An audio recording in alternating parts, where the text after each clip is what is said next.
SGP is not in the meeting. And the principal, who is the CEO of the SGP, is not in the meeting.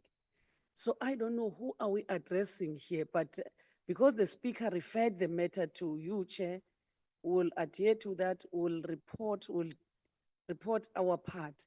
But here, to me, as education, we are with our staff. We're in an education staff meeting because the component that is there is the teacher component, which it calls for education to have its own in-house meeting and talk about their issues.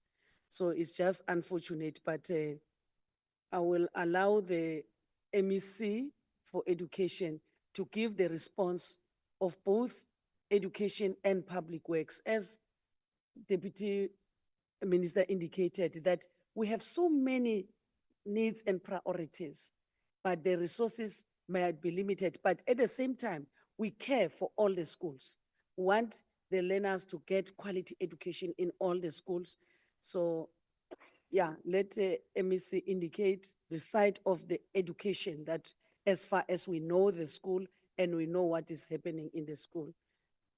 Through your permission, Chair, allow me to allow, as I indicated, the DG is in the meeting, is connected virtual, and the DTGs are connected virtual. The MEC is here with the team from Northwest Province. Over to you, MEC. No, thank you very much, DM, two DMs present here today. And let me start by extending my greetings to the chairperson of the Portfolio Committee, members of the Portfolio Committee present here today, and also to allow me to introduce the team, Northwest, representing the Department of Education. Let me start, Kanna. My name is Ntsetsa Viola Mutsumi. I'm the MEC responsible for education in the Northwest Province, and I'm accompanied by the CFO of the Department of Education, Tate Mashao, who is currently acting as the head of the department, and also accompanied by the Chief Director responsible for infrastructure in the department, and also the District Director, Acting District Director of Ngakamudi Rimolema.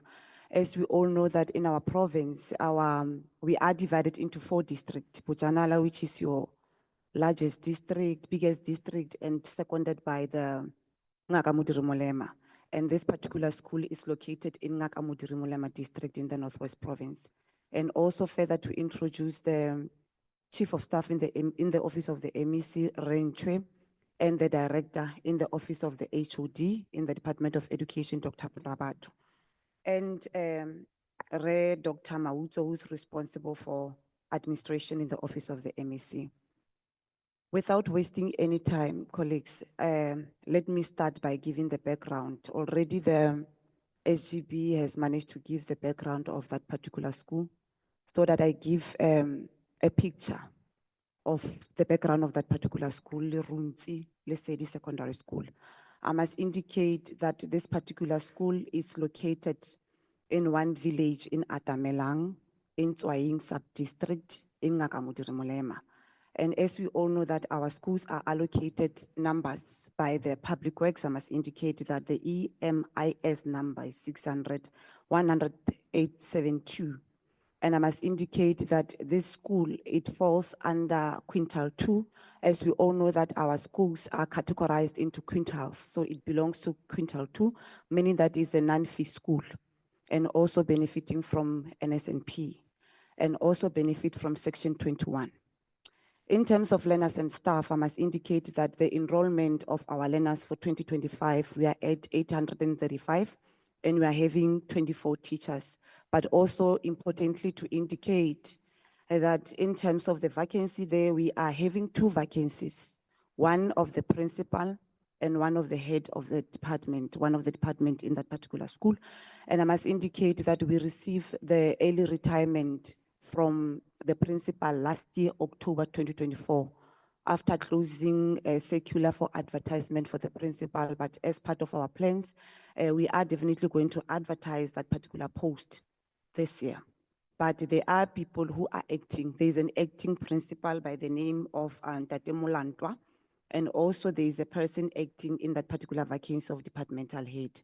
I must indicate that as the Northwest Province, we are one of the provinces that in 2023, we saw it fit that because of finding out that our schools, most of our schools are struggling in terms of issues of administration, whereby in most instances, our principals spend most of their time doing administration rather than making sure that they monitor that there's a delivery of curriculum.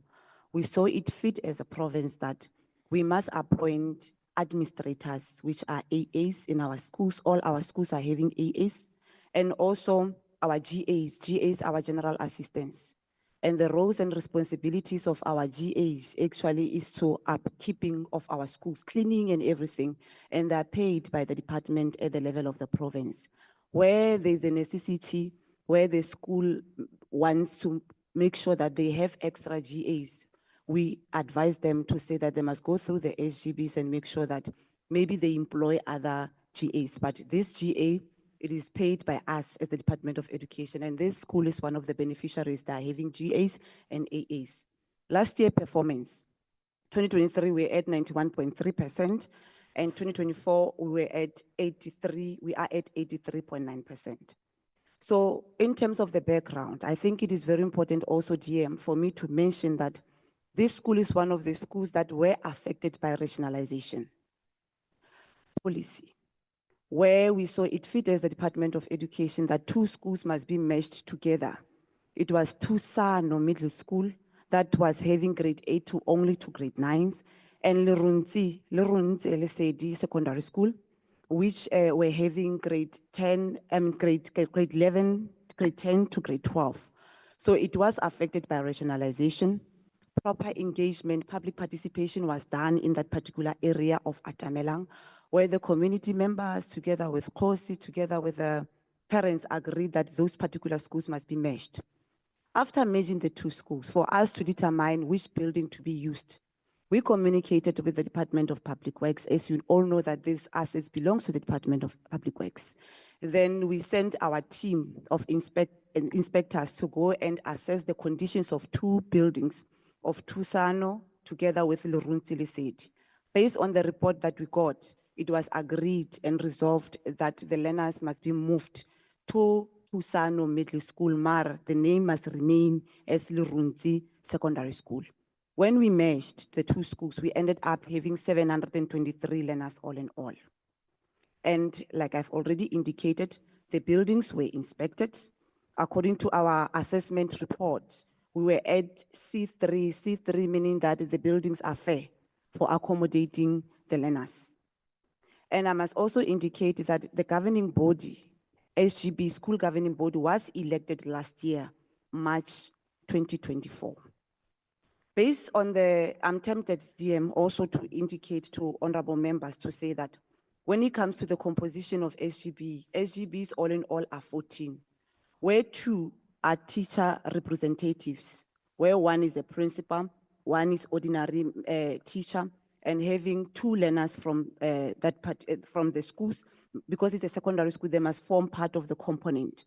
And the rest, 9, are parents components, and 1 is just a non-teaching staff member.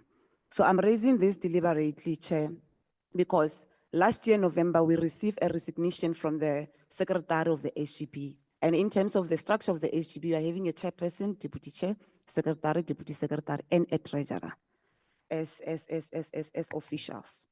Going back to the presentation, I must indicate, Chair, that how we have approached this particular presentation. We took some pictures so that portfolio committee have a picture of what does that particular school looks like, especially the structure, because we are here to address concerns relating to issues of infrastructure.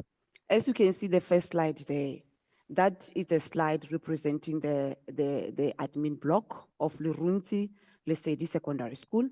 You look at the second slide, you'll see it's one of the classes there. That is the structure, the first block. And there is another block there of Leruntse Secondary School. So this is how the school looks like. And it is very important for me also to mention that in terms of the building, the structure, I must indicate that we are having 17 classrooms. We are having 17 classrooms all in all. 10 VIP toilets in that particular school and 10 precast flushing toilets in Leruntse Secondary School. So the approach was very simple and straightforward so that we focus mainly on the concerns raised by the petition. The first concern is in relation with the situation is abnormal for teaching and learning because some classes have cracks all over, the roofs are leaking and some have no lights.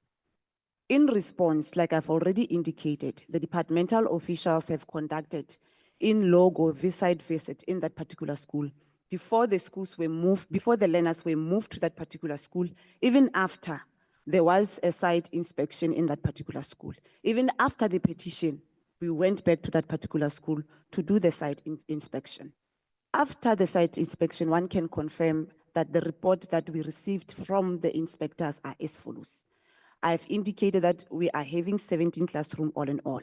In all classrooms, 17 classrooms that were inspected, one can confirm that there are no cracks which were identified on the walls of those particular classrooms. The alleged cracks identified by the school are actually, you'll see them on the admin block. Not the classrooms, but admin block, as a result of modification of administration block entrance, as well as an expansion joint on one of the toilets. There is an expansion joint in one of the toilets where normally our colleagues are confusing that particular expansion joint as a crack. It's not a crack per se. As we all know that the purpose behind that expansion block is a gap that allows the concrete to expand and contract as when the temperature changes. And they do not compromise the structural integrity of that particular building.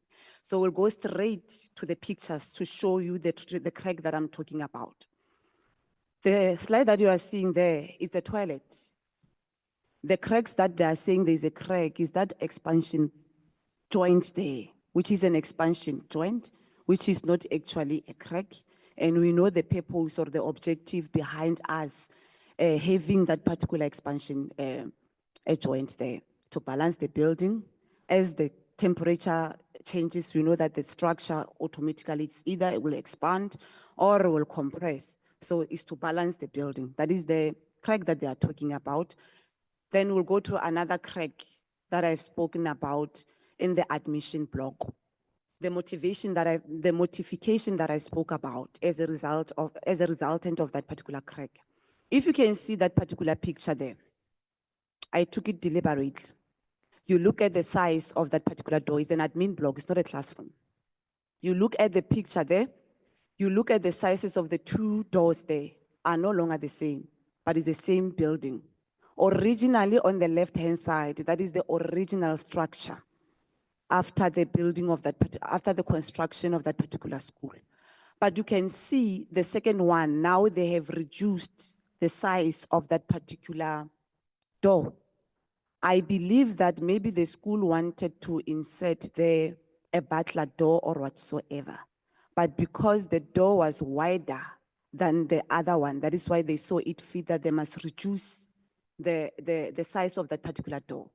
But the problem, what they've done there as a school, as the SGB there, is that there are expansion joints between the door there. But the problem with that particular expansion joints, it was supposed to be from the bottom to the top for the purpose of balance. That is why you are having that particular crack over there. So that is the crack that the SGB is talking about. That is due to modification of the SGB in that particular building. So that is the crack that we have identified on the admin block. If we can go to the next slide. Still on that particular concern that speaks to the cracks all over, I've dealt with the issues of cracks. Now I'll go to the issue of lights, to say that there are no lights in that particular school. We must confirm that initially that particular school, each and every class had lights. There is electricity in that particular school. Through our inspection, we discovered that there are no lights in 8 classes out of 17 classes. And the school had challenges initially with tripping electricity as a result of faults within the school's electrical wiring system. I must indicate that the SGB confirmed, according to our records from the districts, as we know that our districts are the ones that are closer to our schools, they're in charge of our schools. They have confirmed that indeed the SGB conducted ESCOM to investigate the electricity challenges, and ESCOM did not identify any issues at the main distribution board box. I must indicate that it is the responsibility, we'll go through the rules and responsibilities of the SGBs. In terms of maintenance, as the department, we cluster maintenance, we categorize them into two categories. There is a maintenance that is regarded as a minor, and there is a maintenance that is regarded as a major. So these are minor maintenance that is supposed to be done by the school governing body. The school governing body are saying the department must go to school and install light bulbs, whereas there is electricity there. And I must indicate from the beginning that I did indicate for the school is receiving Section 21. And 10% of the Section 21 is very clear, is that it's for minor renovations or maintenance. So the school is saying that the department must go to that 8 classes and install on behalf of the department the light bulbs. And I must indicate that through our investigation, this is one of the upkeeping minor maintenance which is supposed to be done by the school governing board.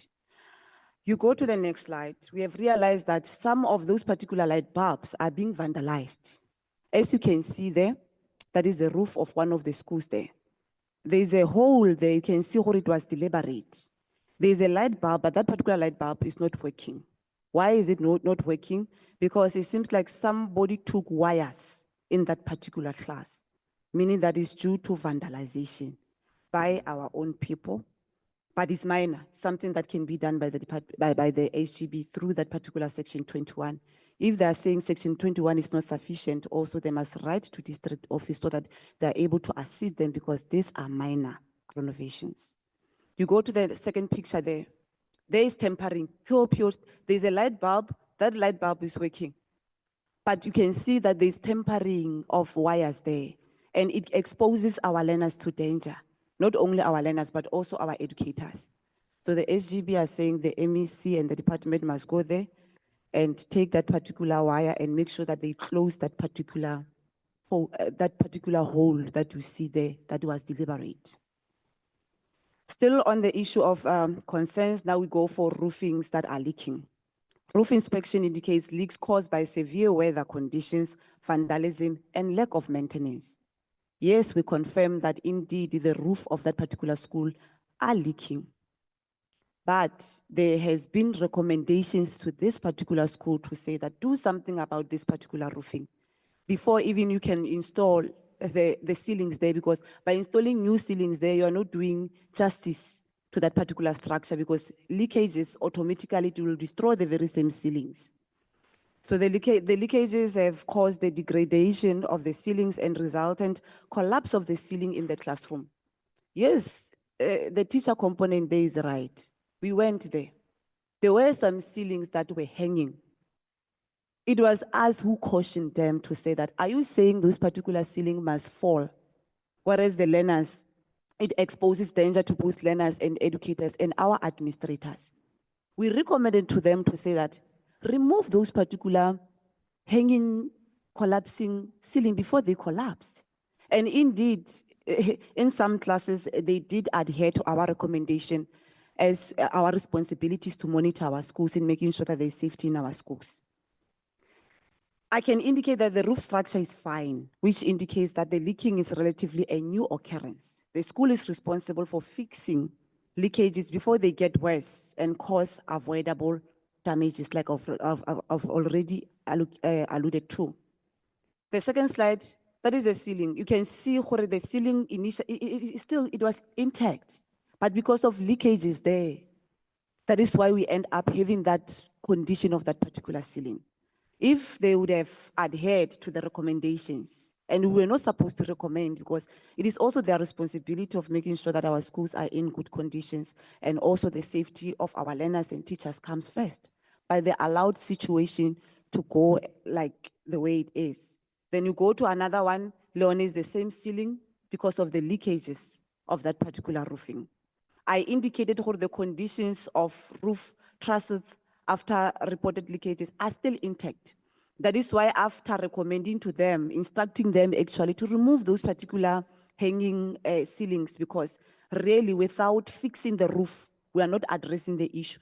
Some of the classes, they did remove, hence that particular picture, to show you the roofs, the nature of our roofs. Hence you are saying the roofs there, as you can see, they're still intact.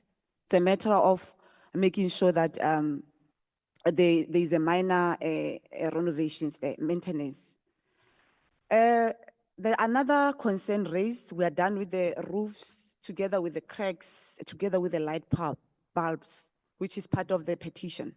The other concern raised by the SGB is that the whole infrastructure is dilapidated and dangerous for learners to use, and this is demoralizing for teaching and learning. Like I've already indicated, condition assessment was conducted in July 2023, and the ratings was 3.7, which means the school buildings were in reasonable and safe conditions for occupation since they fully meet operational requirements.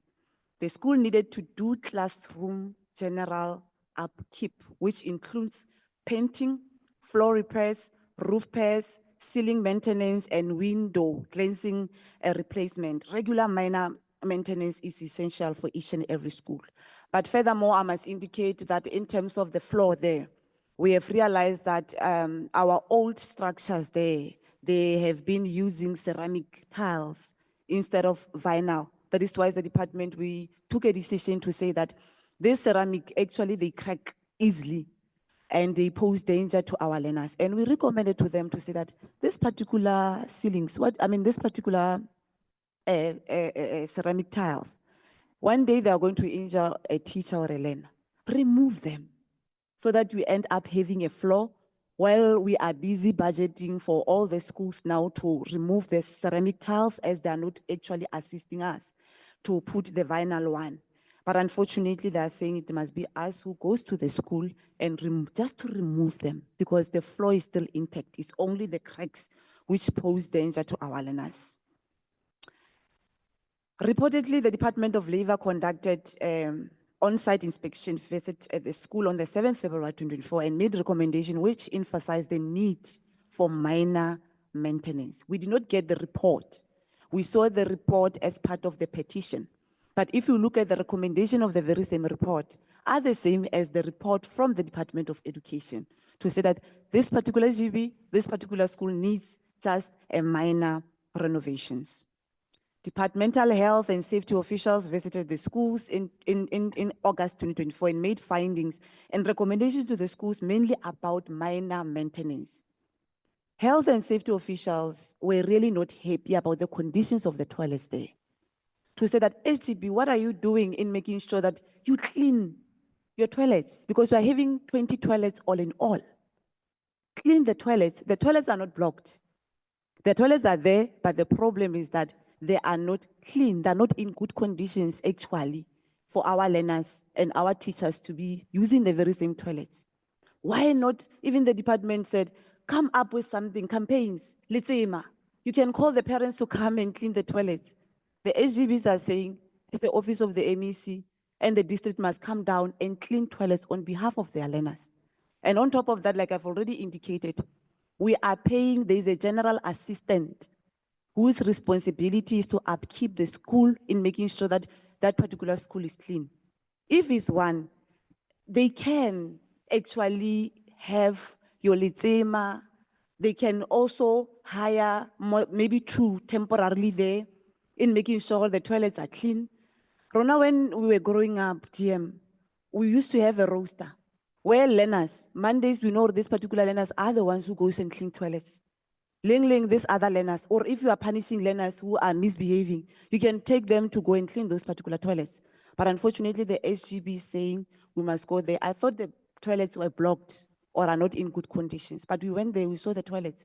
They're in good conditions, even though they vandalized some, what you call doors and there. But they are flushing toilets. They're saying we must go there and clean on behalf of them.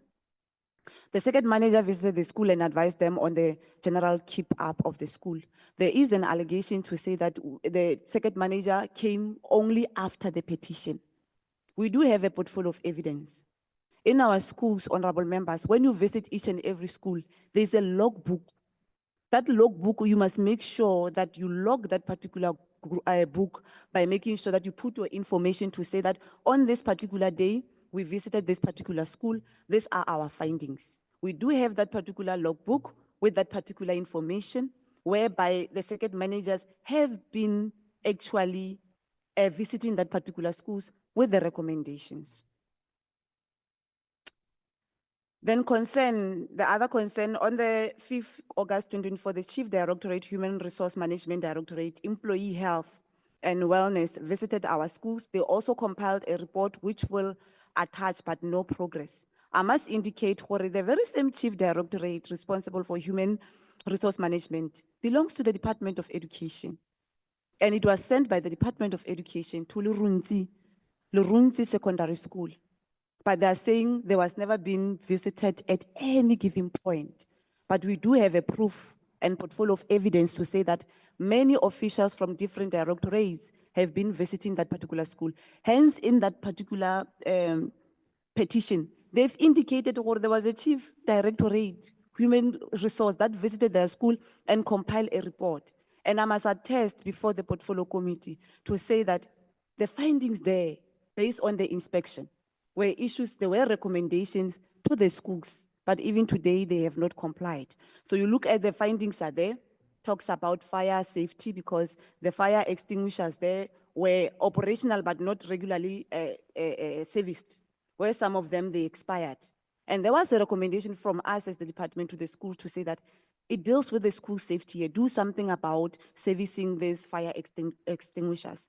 And the other issues, it was in relation to environmental compliance, that issue of leaking roofs and broken missing floor tiles by our department to the school. And recommendations were done to the school, but none. Lighting, the same applies to that to say that it's only a few classes. Find somebody who will be able to come and assist the school with wiring and making sure you buy bulbs for each and every class, because it can't be that 8 classes, they don't have lights and other classes are having lights. And we must treat our learners, all of them, the same. That was the recommendation that they are speaking about. That is from the Department of Education and claiming to say that we have not been visiting the schools. So those were the issues that were raised by us to the school. And the recommendations were made to the schools. The sanitation, it was very clear, maintain clean ablution facilities and construct additional toilets where necessary. Hence, we saw it fit that also we must provide them with extra additional toilets. General maintenance, ensure all electrical and structural work is conducted, qualified professionals to maintain safety and so on. After realizing there were that wires and so on, to say that please make sure that in future you hire somebody with experience and qualified. And the other concern, the toilets are horrible and do not meet the health standards required by the Department of Health, and school is still using pit toilets. There's no such. In that particular school, from my introduction, I did indicate that we built them 10 VIP toilets and 10 precast flushing toilets. And the reason why we are balancing the flushing with the VIPs is because in Northwest, as you know, we are predominantly rural. We are affected by the underground water. In most instances, our boreholes are dry. That is why, to avoid disruption in terms of teaching and learning, because it's our policy and we are the custodians, we make sure that we balance. That is why we're having that. So there's no traditional long drop pit toilets. I've already indicated a qualified general assistance is there. Stable running water source from a borehole is there in that particular school. Like I've already indicated, toilets require thorough cleaning from the department. So there are pictures there also, because whatever the response, it goes with a picture. Those are the 10 precast flushing toilets that we built for Leruntse Lesedi Secondary School. If you can go to the next slide. These are the VIP toilets which are not taken care of because they are dirty. These are the conditions there. If we can go to the next slide.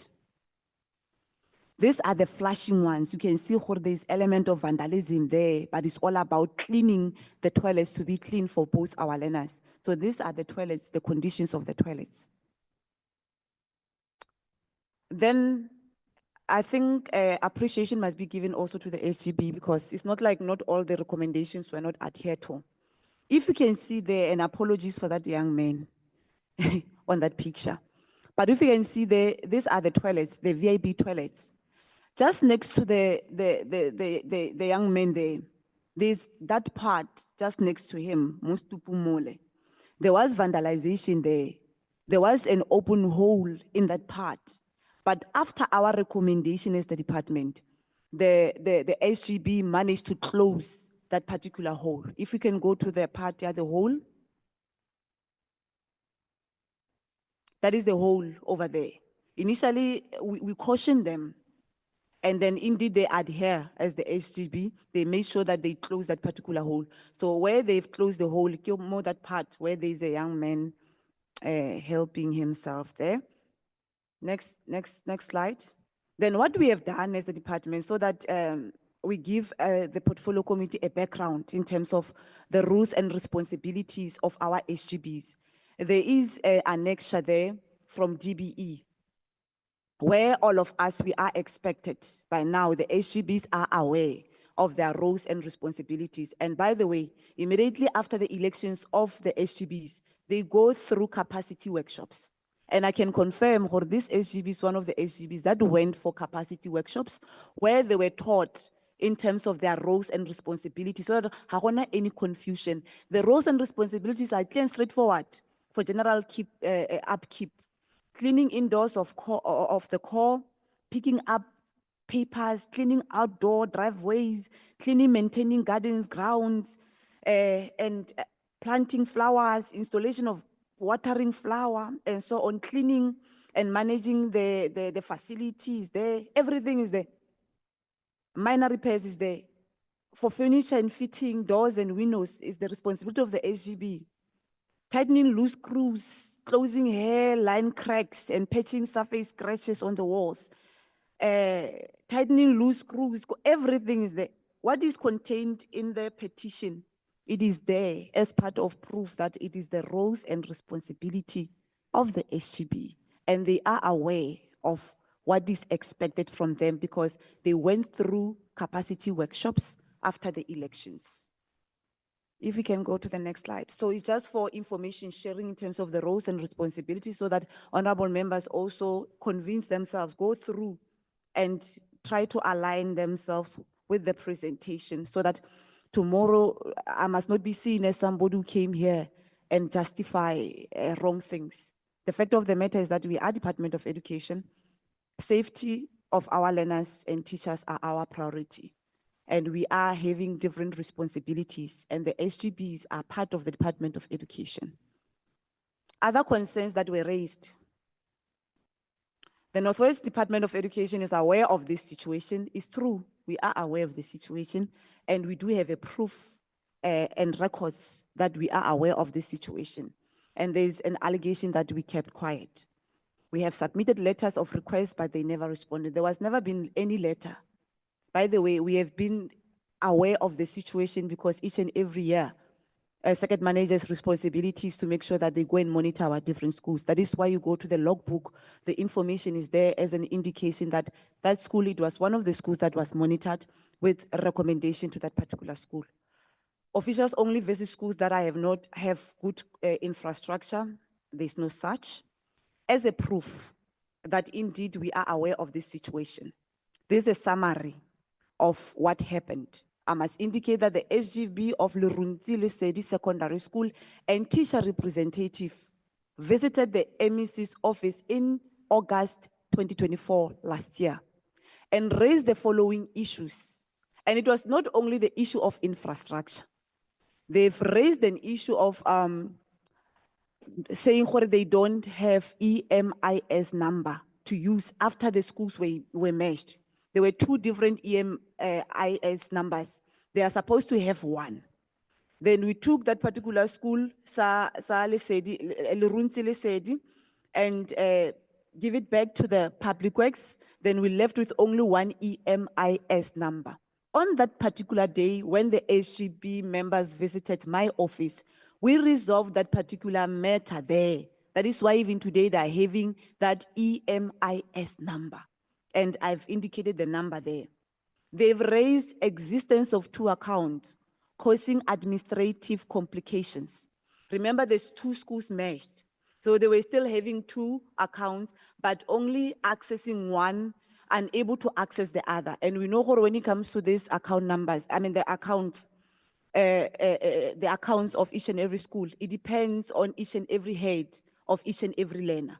So it was disadvantaging them in terms of issues of administration. The office of the MEC on the same day communicated with the relevant officials in the department, and they've resolved that particular matter within a week. And as I'm speaking to you, the school uses only one account. They are no longer encountering the issue of two accounts through the office of the MEC. But there's an allegation to say that we never resolved, we never said anything, we never gave them any attention in that particular regard. The other issue that they've raised, it was in relation with PYEI, Presidential Youth Employment Program of the President, where they were indicating that they're having 21 beneficiaries all in all. But it's only the beneficiaries that belongs to Leruntse Lesedi that are getting the stipend. The ones from Tusano Secondary Middle School, they are not getting that stipend. The office of the MEC entertained them, addressed that particular matter as a matter of urgency. They've called the relevant official. The relevant official indeed resolved that particular matter. By the end of that particular month, all the 21 beneficiaries were compensated. They received their stipend. They went further to indicate the issue of infrastructural challenges. Immediately after raising those particular infrastructural challenges, colleagues, the department saw it fit that we must provide that particular school with 4 mobile classrooms. And the mobile classrooms are still there in that particular school. But the SGB is saying we're not caring about them, we don't care about them, they raised issues, we never entertained those particular issues. And the reason why we provided with them with those particular mobile classroom was to deal also with the issue of overcrowding in that particular school. And we do have evidence. We'll show you the 4 mobile classrooms that we provided that particular school. There's a mesh wire fencing that was part of the discussions. There was an allegation to say that the contractor only came on site in January. I'm happy that they mentioned that January. When it comes to procurement, Honorable Chair, you don't just wake up and procure to say that tomorrow you must go and build. There are SCM processes that needs to be followed. I must indicate that as the Department of Education, we have taken upon ourselves to say that we are having this campaign to get rid of this mobile classroom because they are costing us, but we don't have a choice. We have to provide our schools as a temporary solution. The contractor was appointed last year, before December, before we go for festive. And the contractor did report January. As I'm speaking to you, there's a foundation, there's a building, there's some work done in that particular school. But we are told to say that we never gave the school any necessary support as the department. So we'll go straight to the pictures there as a portfolio of evidence of what I've said here. The mobile classrooms that I spoke about are that ones. There are 4 all in all. We provided, they are saying we must go there and clean the yard. As you can see, there's a grasses all over there. It's one of the issues that they are raising. So, but we'll work together. SGBs belongs to us, DM, whether we like it or not. What we want is quality education and proper structure for our schools. So those are the mobile classrooms that we provided them. If we can go to the next slide. The running water, the borehole, there's water there provided by the Department of Education because it's our responsibility. The electricity is functioning in that particular school. If we can go to the next slide so that we conclude. There's a progress. And we took this picture January, not now. I believe that by now, maybe there's a huge progress there. The contractor came in January, he was appointed last year to deal with the issues that was raised by the SGB. But also, I must indicate, colleagues, some disturbing. I don't have a choice because we are in Parliament. I'm also a member of the provincial legislature. We took an oath. I must indicate that the very same school, for the inspection, only to find out that they have rented the very same contractor 2 classes. Those particular 2 classes are not occupied by our learners, but a contractor. They are generating money, and there is nothing wrong with that. It's allowed by ACB. But the problem is that we're unable to balance. At the same time, we are having structural problems. We are having overcrowding. We don't have a lab, a science lab. But there are 2 classes that are being rented to a contractor by the ACB. And what is disturbing is that what we saw there is something saying there must be consequence management, not to say because of people are being victimized or whatsoever. But we have to make sure everything is intact in our schools and we protect our learners and our teachers. The next slide, officials do not visit dilapidated schools. We do not want to be the focus. We focus mainly on that particular school with evidence to prove that as the department, we have been paying attention to Leruntse Secondary School all along. If you say, you can see there's just a summary. For last year only, 2024, 30 subject advisors visited that particular school. Infrastructure, 4 times, it was visited 4 times. That one is 30 times. Circuit managers visited that particular school 5 times. NSNP and others. This is because we are having a route form and we are having a logbook. So we get this particular information from a logbook. But the HGB is saying we never visited the school. But maybe it's me, DM, and I must apologize on behalf of the portfolio committee members. I've set a precedence whereby normally I would go straight to school by school. I have this open door policy where normally where there's a challenge, immediately I go to that particular school. Unfortunately, last year we're dealing with examination.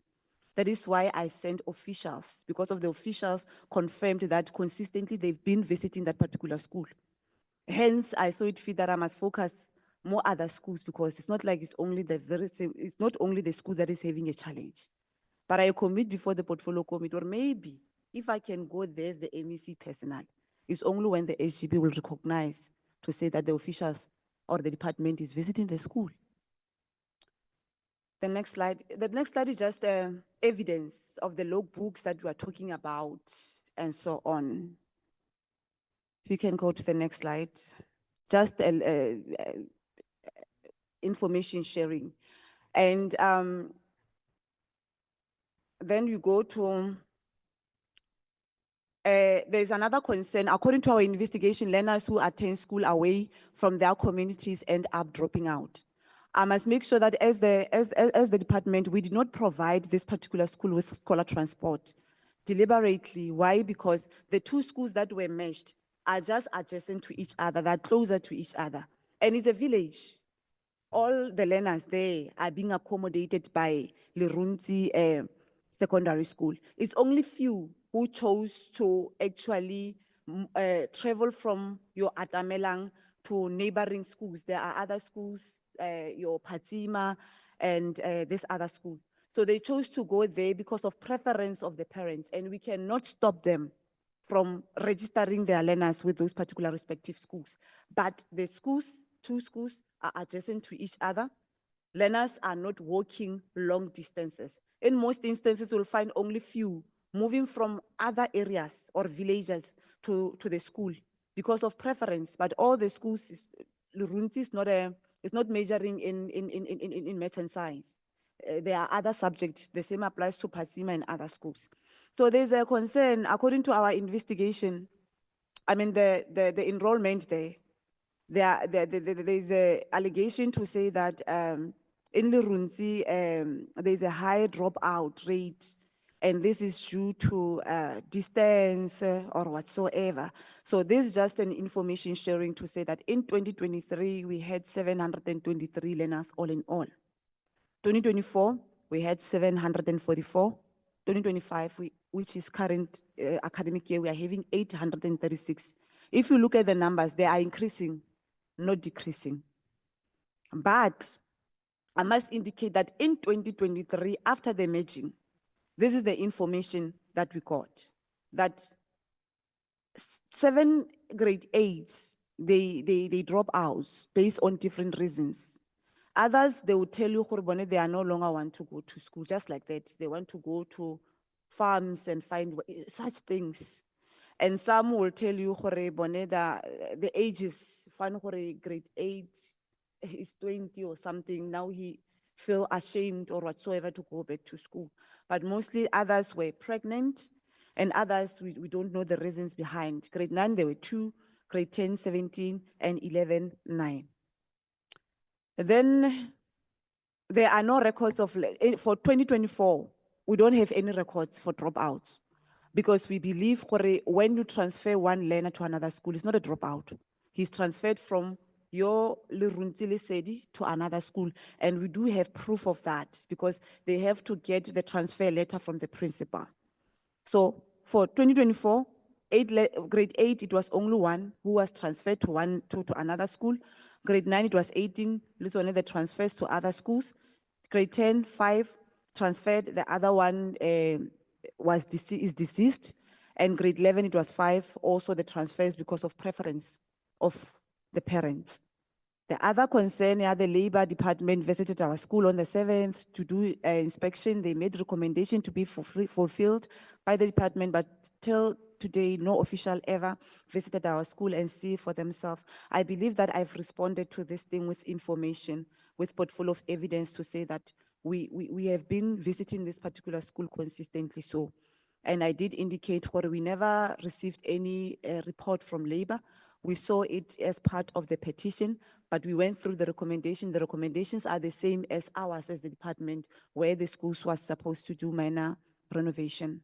The other concern, the biggest disadvantage is for learners who chose maths and science as their major subject. Most of them are traveling 20 kilometers away to follow schools that have labs.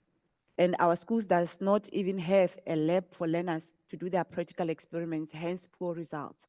I must indicate that we are having more than 1,400 and something schools across the province.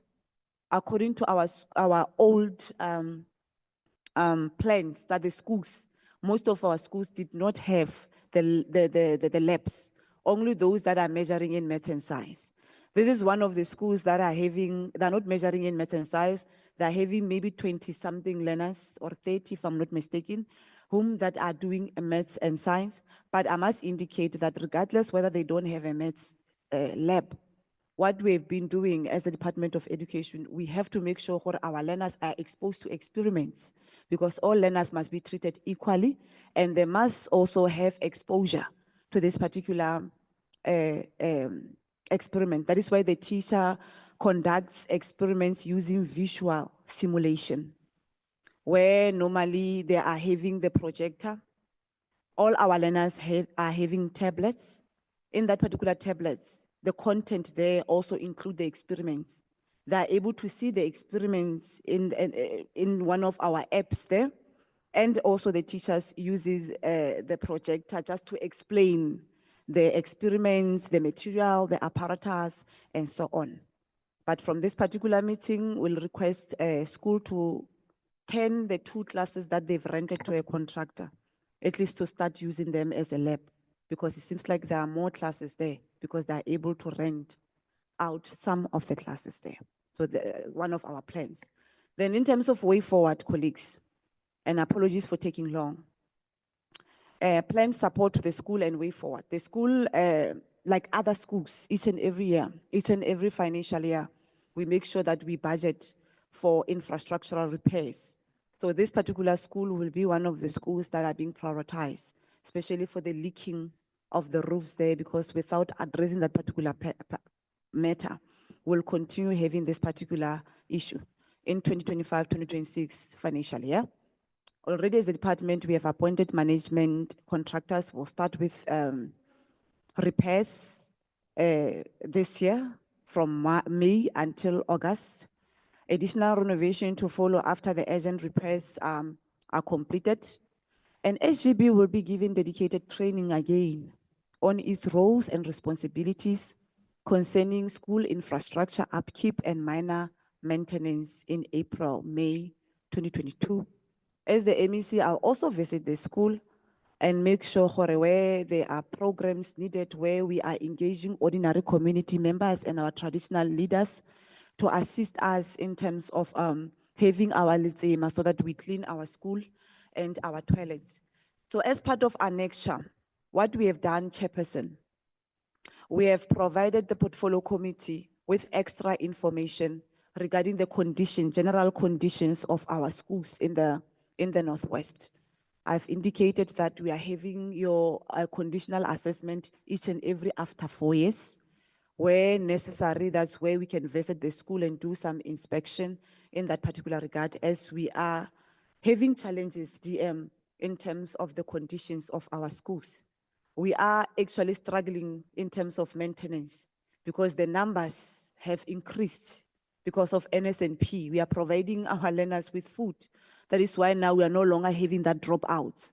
Instead, we are having more learners. So instead of renovating, we are forced either to buy your mobile classrooms or to build more new schools so that it accommodates all our learners across the province. Thank you very much, DM. Thank you very much, Chair.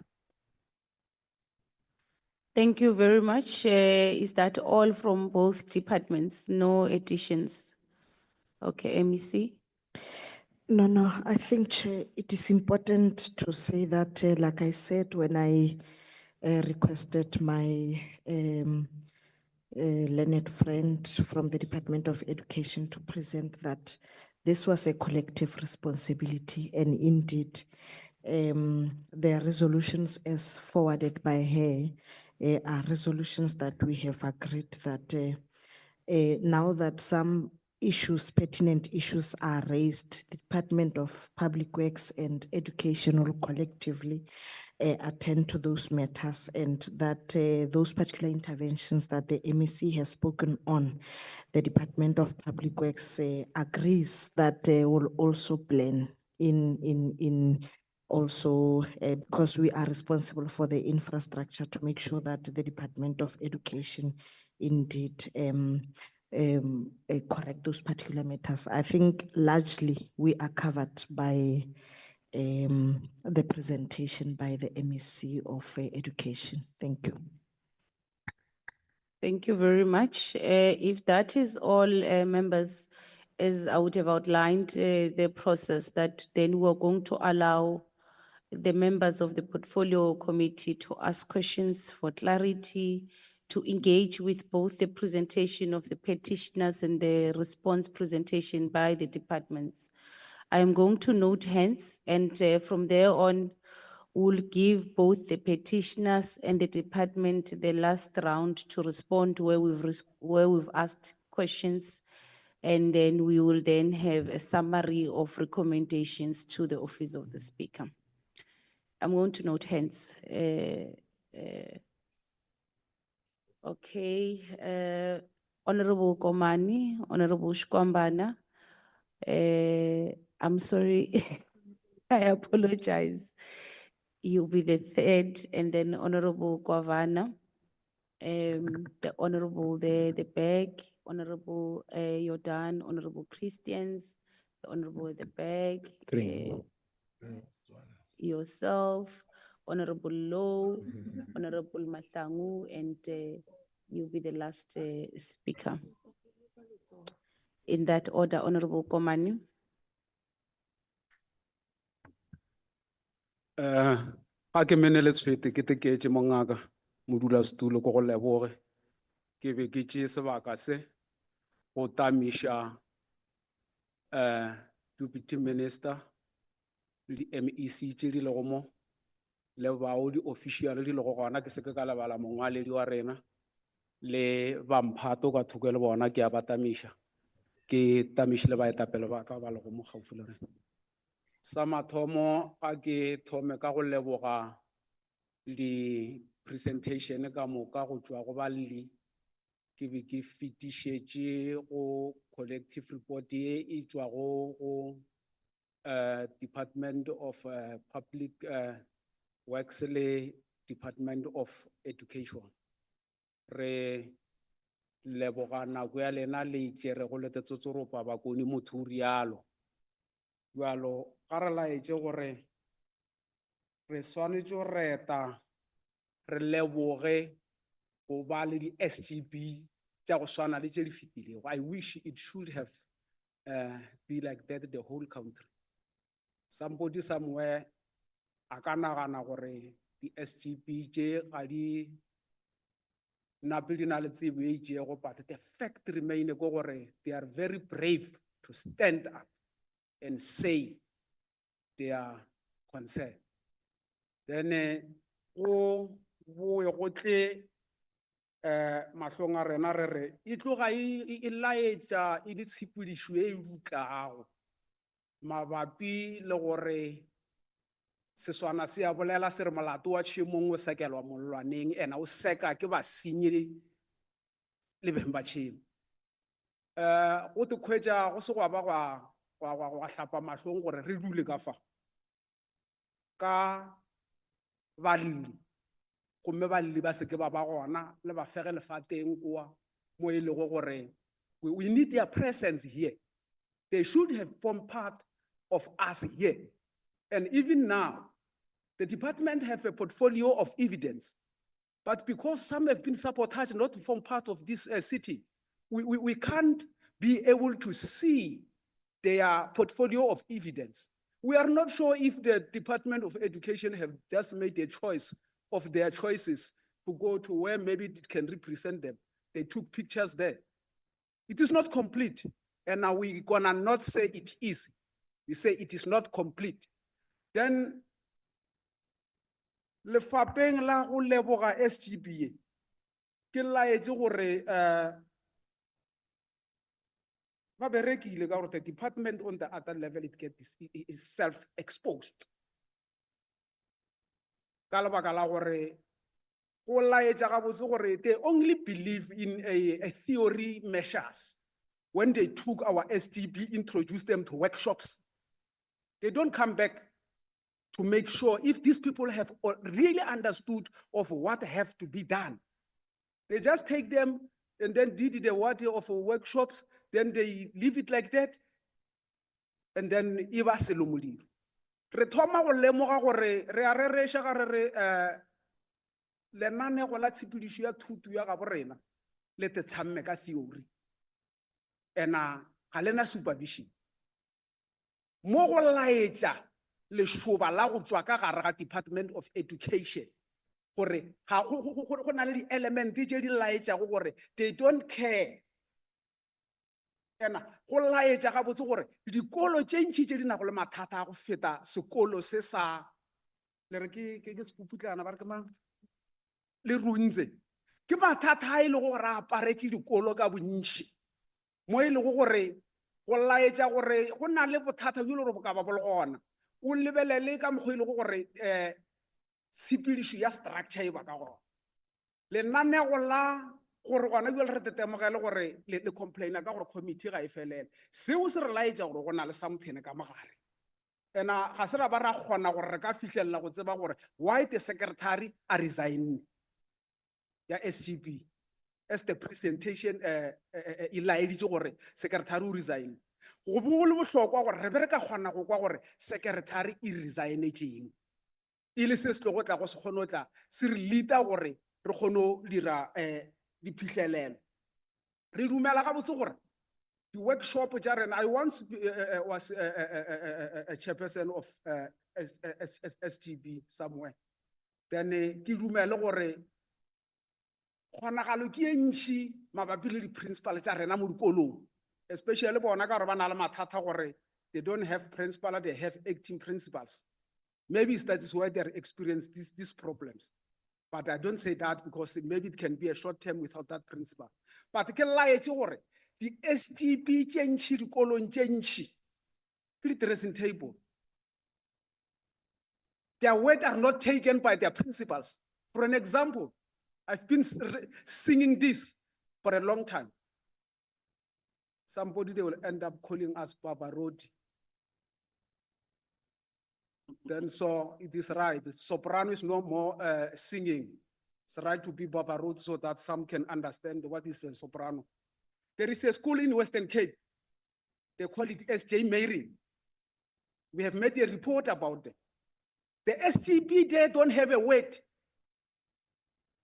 of all what they raised is neglected. And then they even don't make held meetings. And they are all of the same Department of Basic Education. You can see the loophole. That's why I want us to celebrate this SGB, that now their focus want to be taken to a direction where they don't understand their duties by the Department of Education. Then so the Department of Education as general, it must start to look at this back.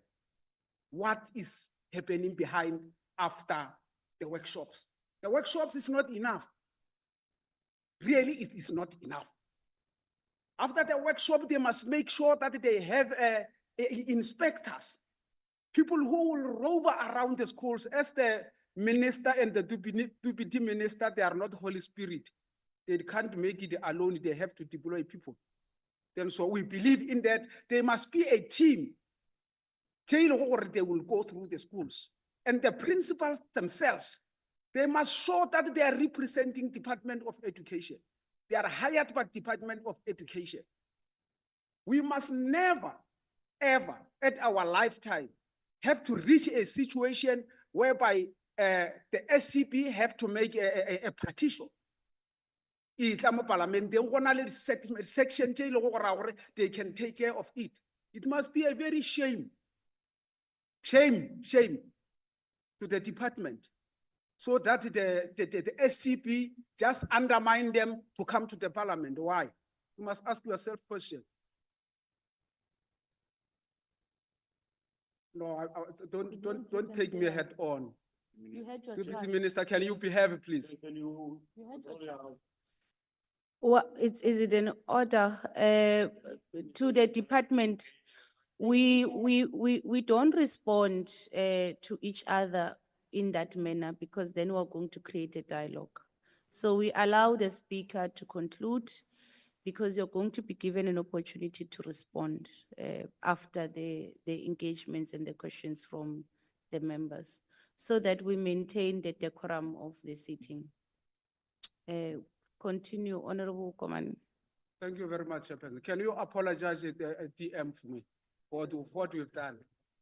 Honorable Komani, that is order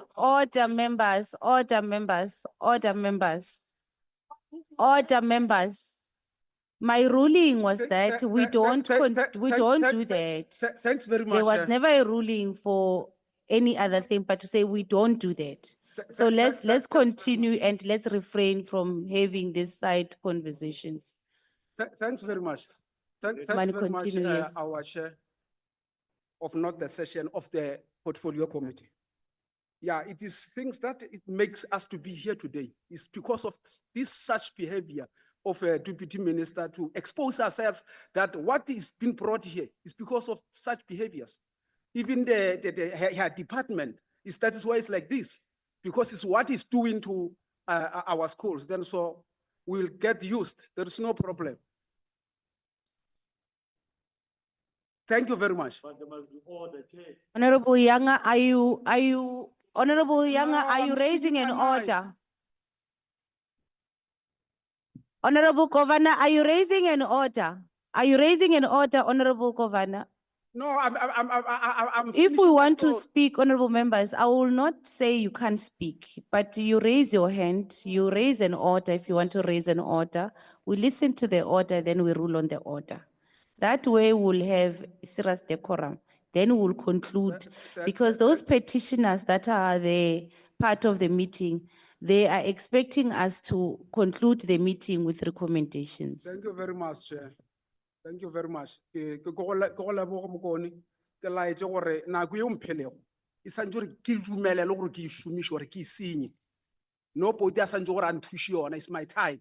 Then so ke santse gore ke e berekiše. A ko go leboge, ke leboge le go akantšhwa gore mohlomongwa ke feletse ke hloka direction ya gore ke kae. But ke laetse gore re dumela gore Department of Education ga e be le mananeo a ile go gore a tla kgona go šala morago go hlahla di-SGB tša rena gore ka morago ba tla ba re ga ile go raya gore go ba le diphoso ba kgone go ba le maikarabelo ka gore gone jwale ga re retireditše the only measures that they apply is only workshop.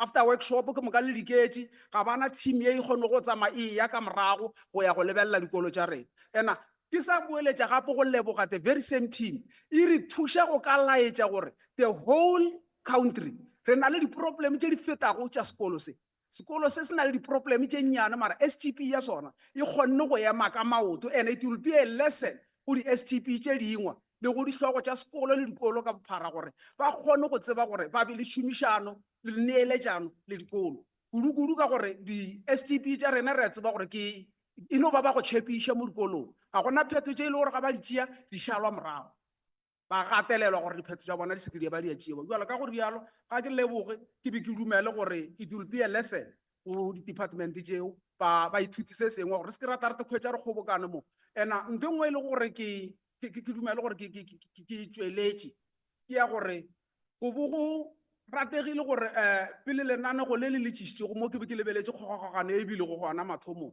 go be le tsela ye kaone ya go ka lekola diemo tše di tlago ka mogare ga palamente yes of course yes ke nnete gore petition e swanetše gore e be le ditsela tshepedišo tše di itšego le diemo tše di itšego pele e tla mo goreng then so ke dumela gore whatever through grammar or spelling even platform may be wrong but the message get heard and then that is why we should have continue with this even if re ka rikata gore it is not looking like a petition it's looking like a letter from somewhere to somewhere but so the message ke se le go bohlokwa re dutse godimo ga sona ga ke re ga jalo ke se ke ka re ke feditše mokone ke fora gore go fihla jalo ke thekga megoma ke tlo re ka nako ga e fihlile ke tlo e thegolla ke ya go leboga modulasetulo Honorable Shkombano.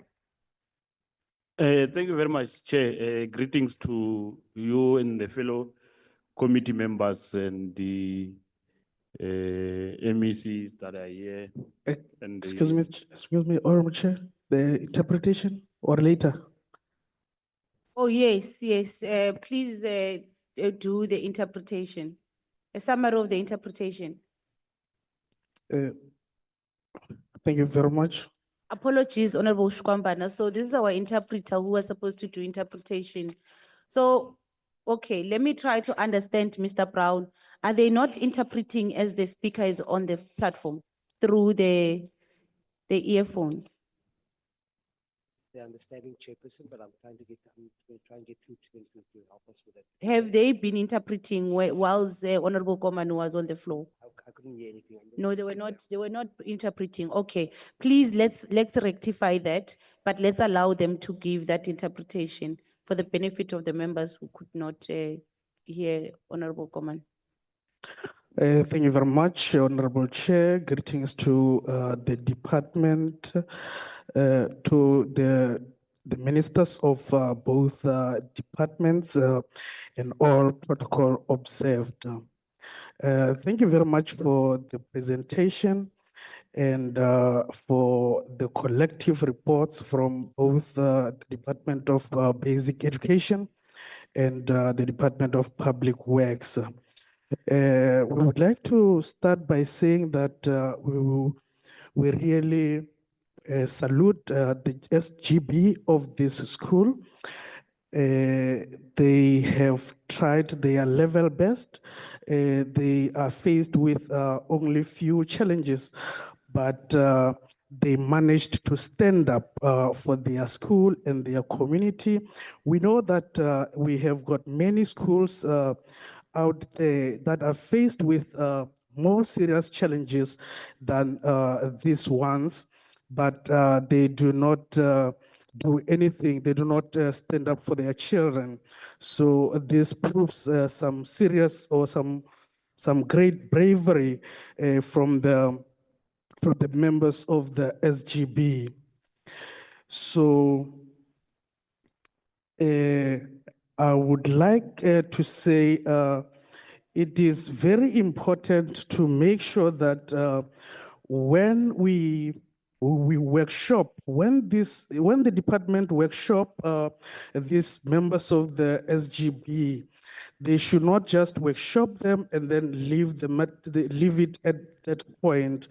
They must make sure that they make follow-ups and further workshops so that they make sure that these members of the SGB understand their responsibilities and what is expected of them. So it should not be like our education system, which is only focused on theory.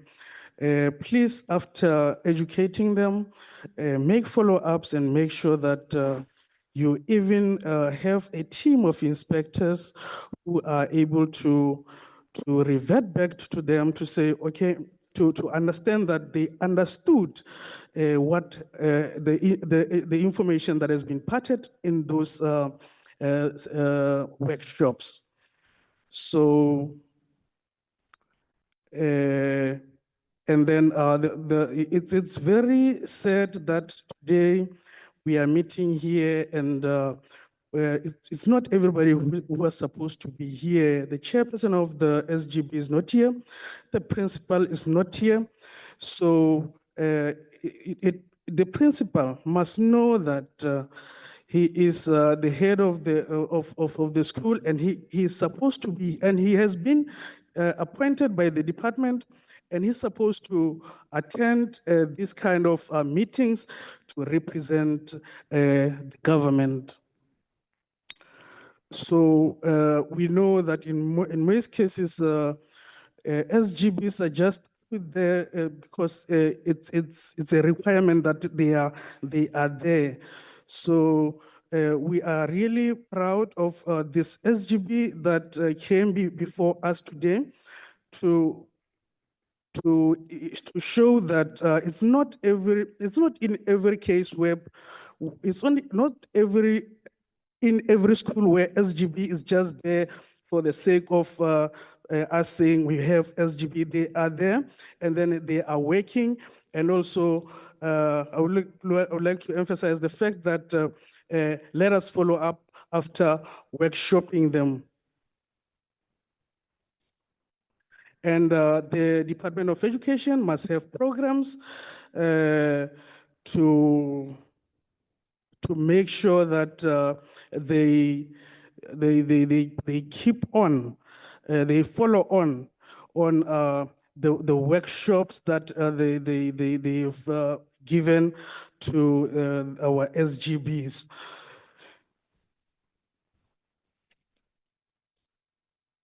So, and another point that arose here was the fact, the matter of the fact that the petition didn't follow some certain conditions. But what is important here is that we got the message, we know what is happening in that school. Thank you very much. Thank you very much, Honorable Shkwambana. Thank you, Chair. Once again, I won't go back to the greeting part. I think I've greeted. So, Chair, I think we have a serious problem. When I look all these two presentations that are here before us, Chair, as members of Parliament, more particularly members of the Portfolio Committee, our responsible is to do oversight and also make sure that we hold executive accountable. And in that process, as we do oversight, we must not just have this type of a meeting just to tick boxes that we have attended to the issue of the petitioners. You will recall when we started this meeting, I questioned on the procedure on how we are actually proceeding. Here before us, we're supposed to have the principal of the school, like the deputy minister said when she was speaking. We're supposed to have all the petitioners present here before us, not to these things of Zoom. Because the petitioners, when they were busy with their report, they are saying pictures, these pictures, that, but there were no indication of those pictures like the department when they were doing their presentation. And above all, Chair, the members of portfolio committee, both public works and the basic education, we should have done at least a physical oversight visit to this particular school before we call ourselves and come here and sit, because we are coming here to speak of two people who are speaking against each other. And until now we can't say anything because we have never done that oversight visit. We don't know the corner which the petitioners they are actually speaking about to say is correct. Maybe the part that the department is showing us is the one that is favors them, like what Honorable Komana said. But there's another part which the SGB is referring to. And the portfolio committee is here. You want to listen to those people. Listen to those people on what? Because you don't know this school. You have never been to this school. Why are you calling these people to come here? To come and listen. And then you tick box that, yeah, we have attended the matter of, what is the name of this school? It's so, Leruntse Secondary School. It's not assisting us. I'm not sure now, Chair, what should we say here? Because we've got two people who are speaking against each other here. This one says there are cracks. This one says you are lying. There's no cracks. It's a joint. We're joining. That is why there's.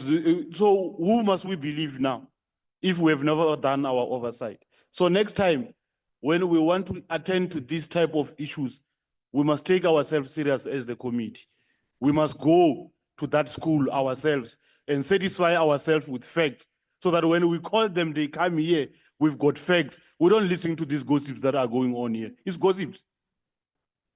And the next thing, we are going to overrule the cries of the SGB only to find out that the SGB is correct. Or you rule against the department only to find out the department is correct. So it's us, the portfolio committee, who have never done our work. Because we don't know what is happening there. So I want to really engage these things. I want to really engage these things, but it becomes difficult. Because I don't know from which point are we engaging these things. But also, Deputy Minister, we've got a serious crisis in South Africa. Most of our schools in South Africa are not in good conditions. And it is good because we've got the public works with us here, even though the Deputy Minister ran. We do have the Department of Basic Education here. January, when schools were reopening, I said these things in our previous meeting. We visited schools. Physically, we saw these things happening there. And when I get to see this petition coming from the SGB, I relate to some of the schools that were visited to say, indeed, it might be true. Because we visited schools and we have found cracks in these buildings that we are having there. We have found serious problems in terms of their toilets there. Our schools do not have water. There are no proper roads going towards the school itself. It's a mess. So, Deputy Minister, you are here as a minister because minister, she's not in our presence. I repeat, I say let's go back to our schools as the department, as the portfolio chair, because these schools need us there. I spoke about a school in Limpopo, Muime Primary School. That school, I even have pictures. There are cracks everywhere. Those kids are attending in a school where there's serious cracks. Anytime the building can collapse. And when I look at the history of the school was built in 1953 with no maintenance. And now what I'm getting here is that the department will send their inspectors, they go and inspect, like the report we are receiving here, to say those are minor maintenance issues. And minor maintenance issues are supposed to be dealt or attended to by the SGB or the school itself. Okay, well enough in this scenario, in this case of this petition that brought us here. You went there as the department, MEC. You have identified that these are minor problems, and you have recommended to the school and the SGB to say these are the things that you need to do. And you correctly say in your report that they don't do it. They are expecting us as a department to come and do it, which is not our responsibility to do. That's what you are saying in your report. But as the department, because this is your school, because when school gets 100%, who announce results? It's you. When these kids are doing well there, who celebrates, who takes the trophy? It's you, it's not SGB. You invite SGB. So now this SGB you have recommended to them. You have recommended to this school to say, these are the things that you must do because they are minor. What are the consequence management? Because they're not doing what you are saying. What are you doing in terms of follow-up?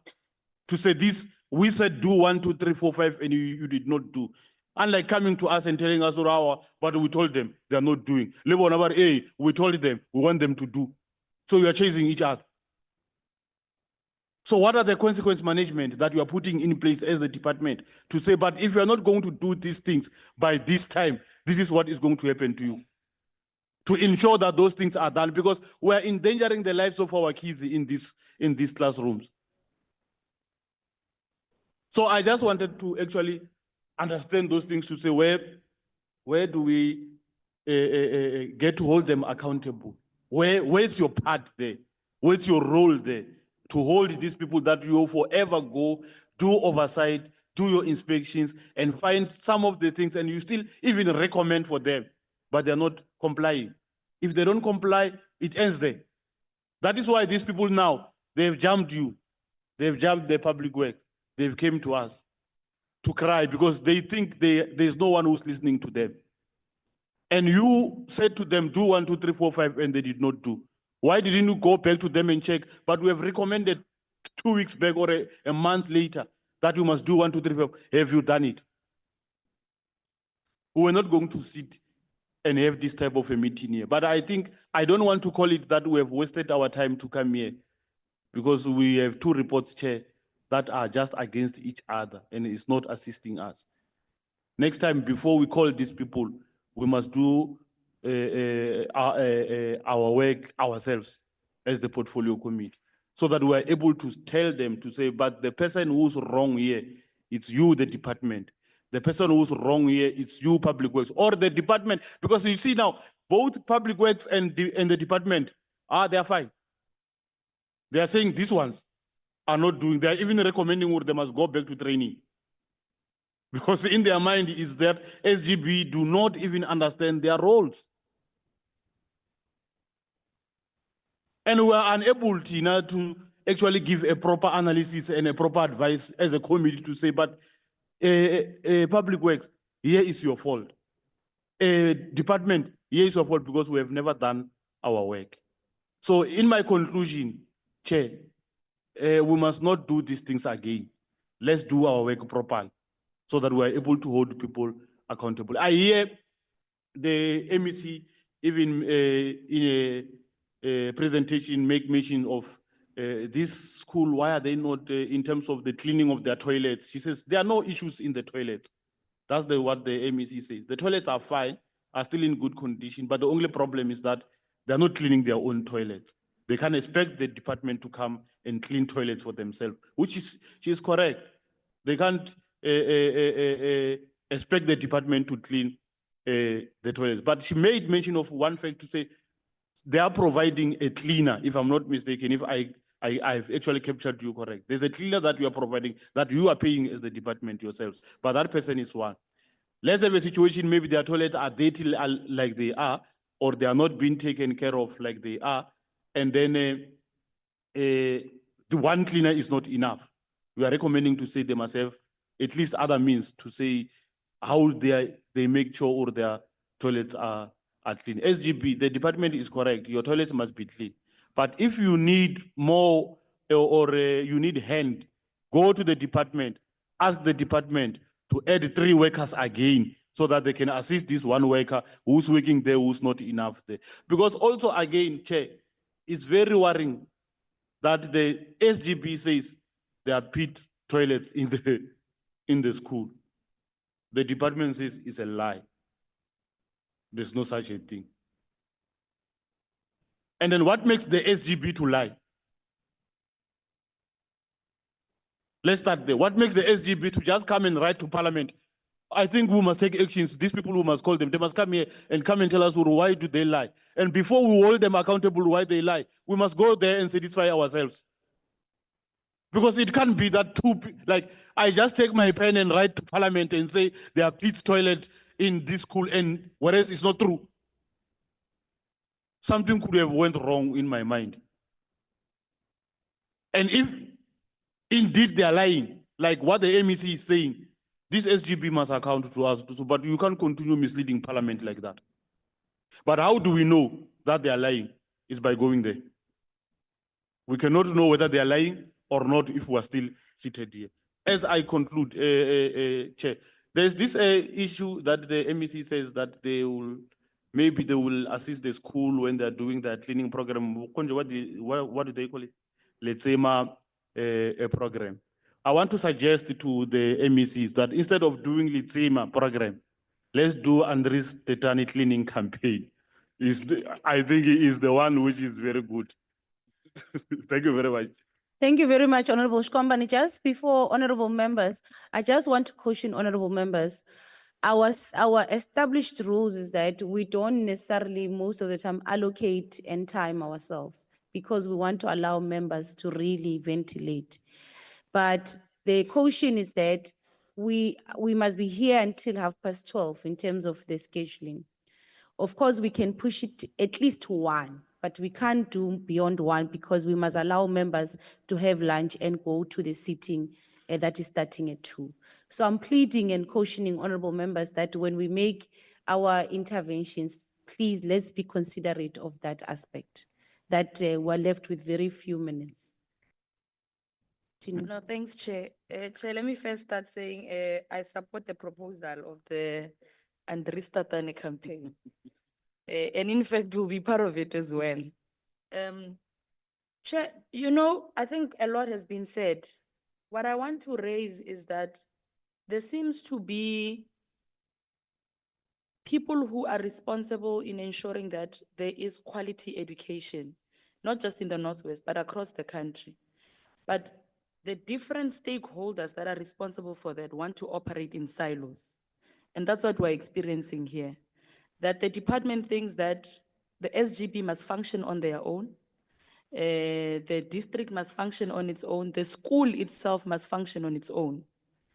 We know that the schools get Section 21 monies. It's not enough. And we know that. Across all the schools, this money is not enough for these schools to function. It's even worse, the school is a quintile 2. If you get to a school, they will ask you if you can give donation of toilet papers. And that's what happens. During the back to school campaign, we went to a lot of schools, particularly in Northwest MEC, where you would find schools who can't even buy themselves toilet papers.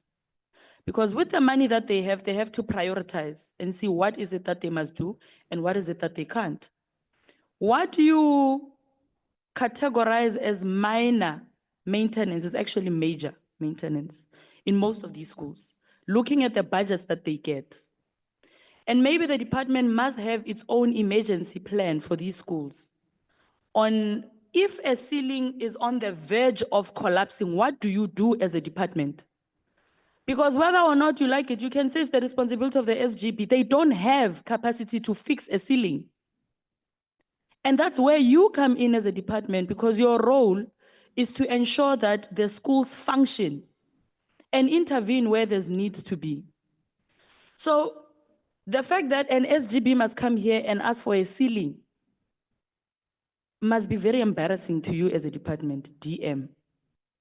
And this school is one of the hundreds of schools that are having to live and function under the same circumstances on a daily basis.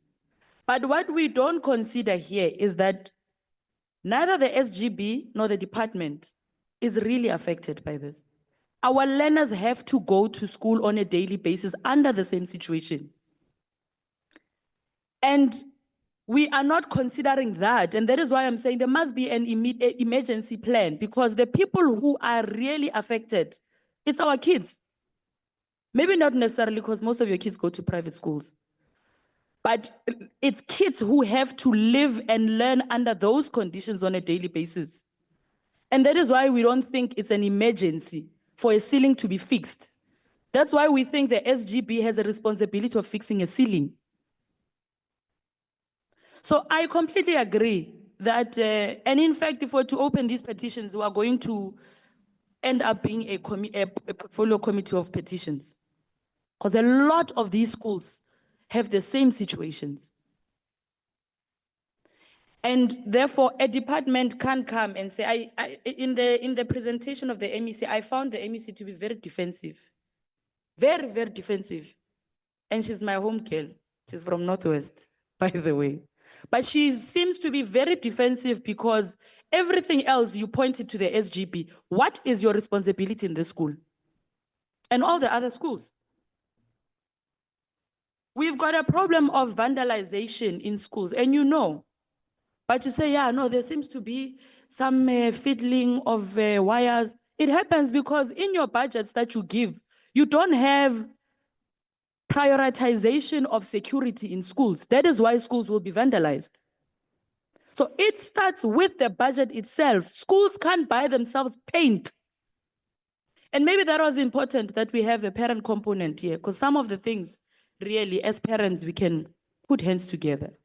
And that is why it was important for us to have all the stakeholders here, because parents also have a role to play in ensuring that these schools are maintained. And maybe the department must have a program like that where it goes to schools and have a awareness or a reaching campaign, whatever you can call it. Parents must come together and we must find a way of keeping schools functional for the safety of our children. Even if we ask the department to increase the budget, it still won't be enough. It will need external stakeholders to come and assist to ensure that schools do operate. So interdepartmental collaboration is very important.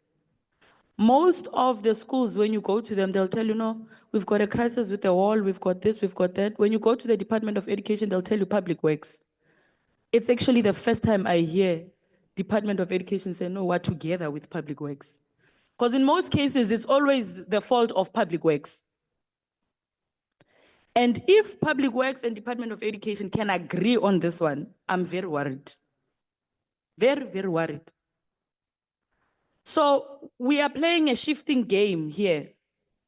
And I wouldn't say the SGB lied to Parliament.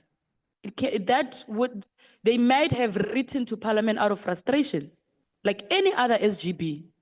But you give so much responsibility to SGB when you know they've got limited capacity.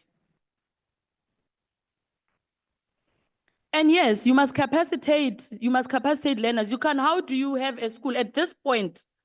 As a government, DA-led GNU government, you still have thousands of schools who don't have labs. And we're very far. If we can't maintain a toilet, what of a lab?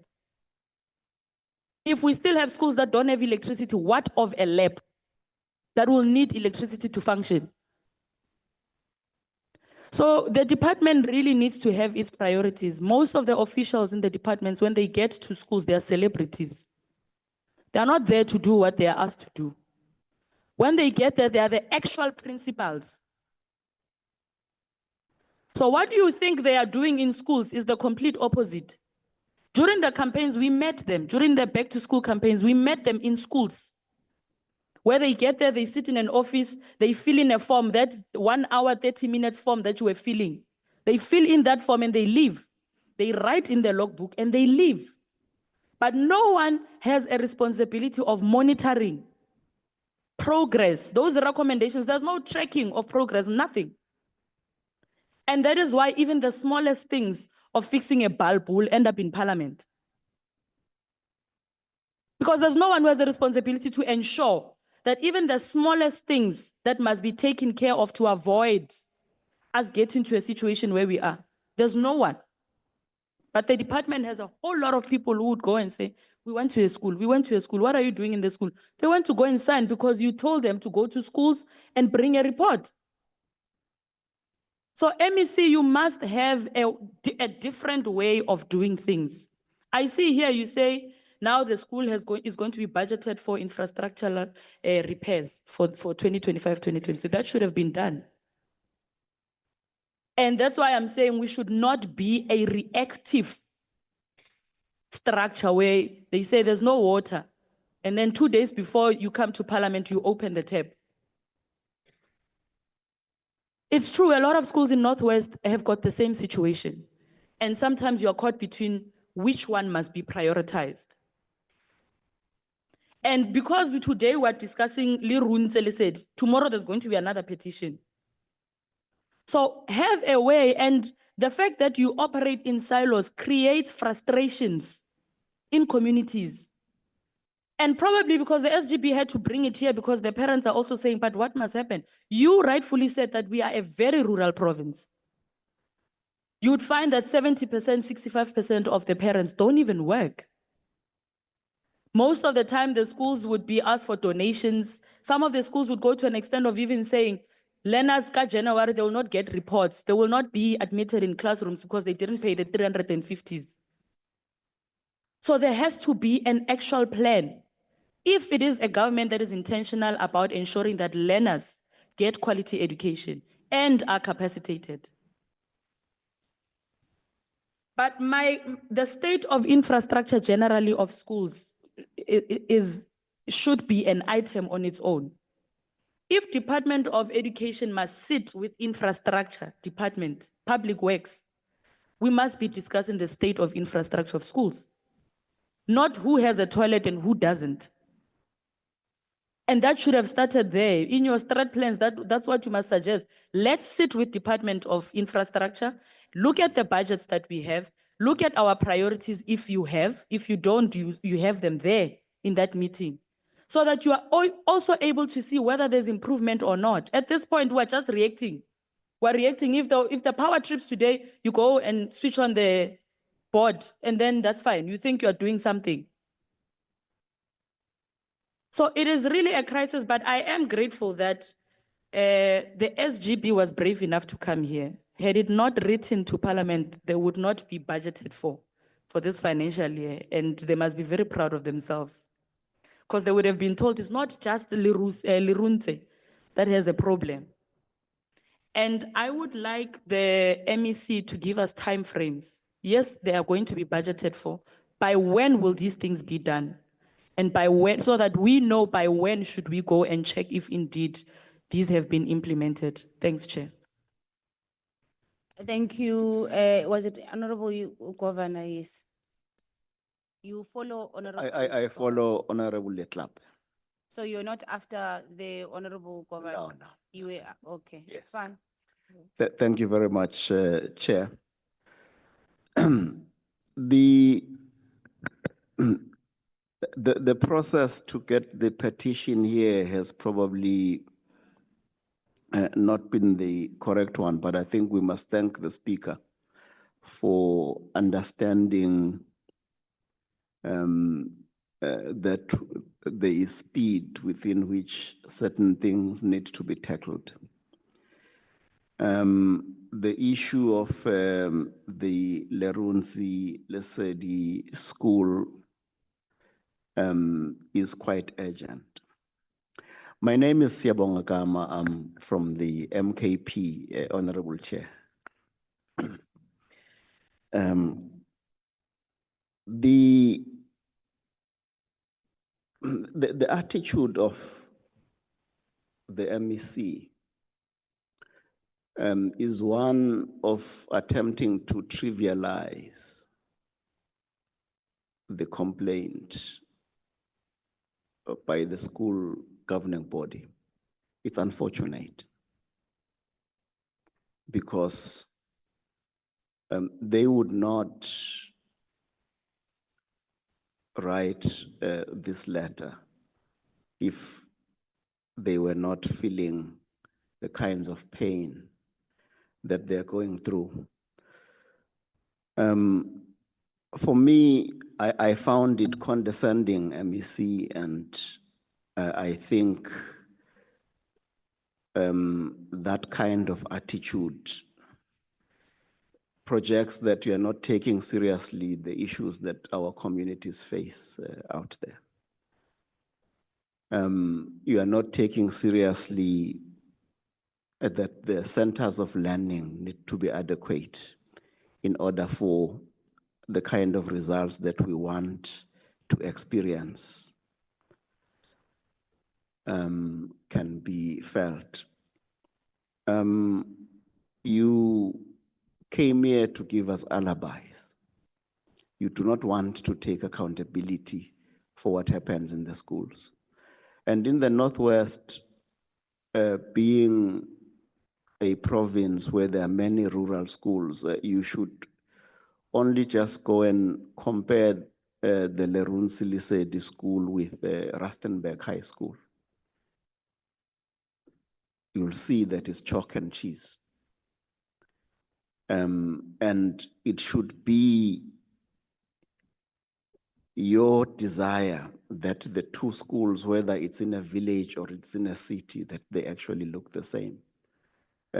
So that our students, our people, can experience the same kind of service delivery, whether they come from a rural area or an urban center. People should not want to go to the urban center in order to experience the kind of education that we want them to experience. We must take development to the rural areas. We should not say that because we are rural, therefore, you are entitled to the kind of infrastructure experience that they're experiencing. You must not try to come and tell us that the SGB is asking you to change the light bulbs. The SGB is lying when it says they are pit latrines. We do not want to hear those things. We want you to take accountability. We want you to tell us, what have you done? What are you going to do? That's all that we want to hear. We do not believe that people would just wake up one morning and decide that no, they just want to project the school in a particular way. Yes, it is true that we have not been to the school and we are not going to say who's lying and who's not. But the finger pointing, I think it's something that we probably would have avoided if maybe we had been given the opportunity to go and visit and so that we can do our own oversight. But we think that we should not be condescending. It's totally and wholly inappropriate to do that. We do not believe that the chairperson of the school governing body would just point out things that are not there. So please, let us take our communities seriously. Let us take ourselves seriously. Let us become accountable. It is the right and appropriate thing to do. Thank you, Chair. Honorable Governor.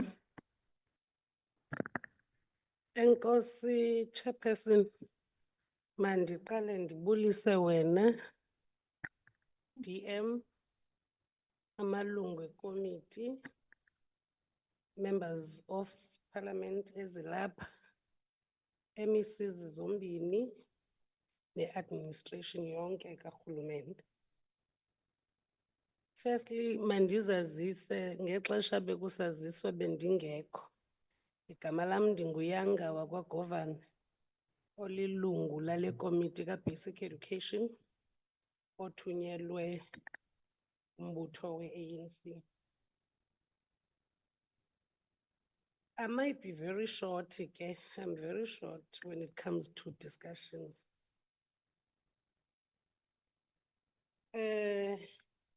But okokuqala, let me concur with Deputy Minister Epumile on the issues of petitions and thoroughly considering them into bringing them into house.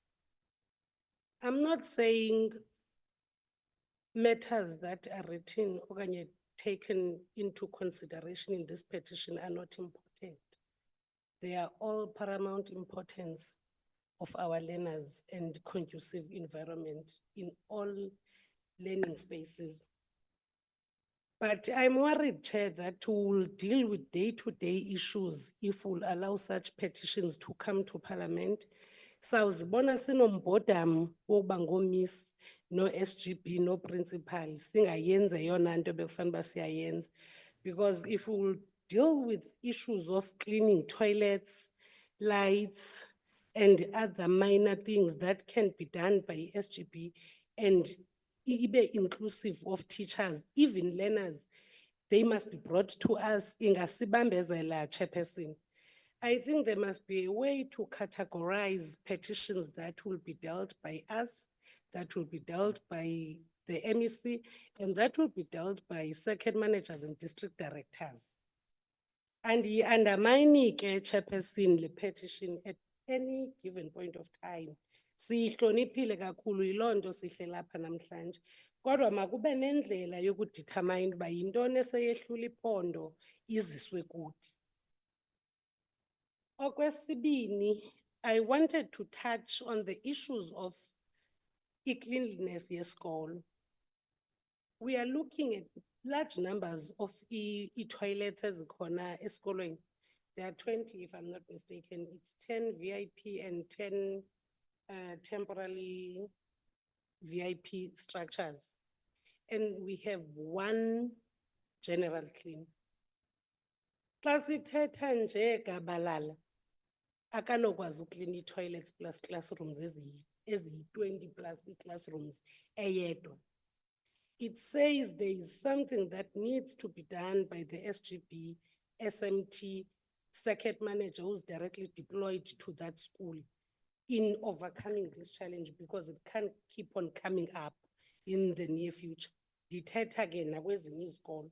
We can't have one general cleaner doing all this work. It's physically impossible to maintain. It's something that this school needs to consider or be advised at. I also had a question of saying, before province gave the school this general clean, who was cleaning the school before that and what happened to that clean?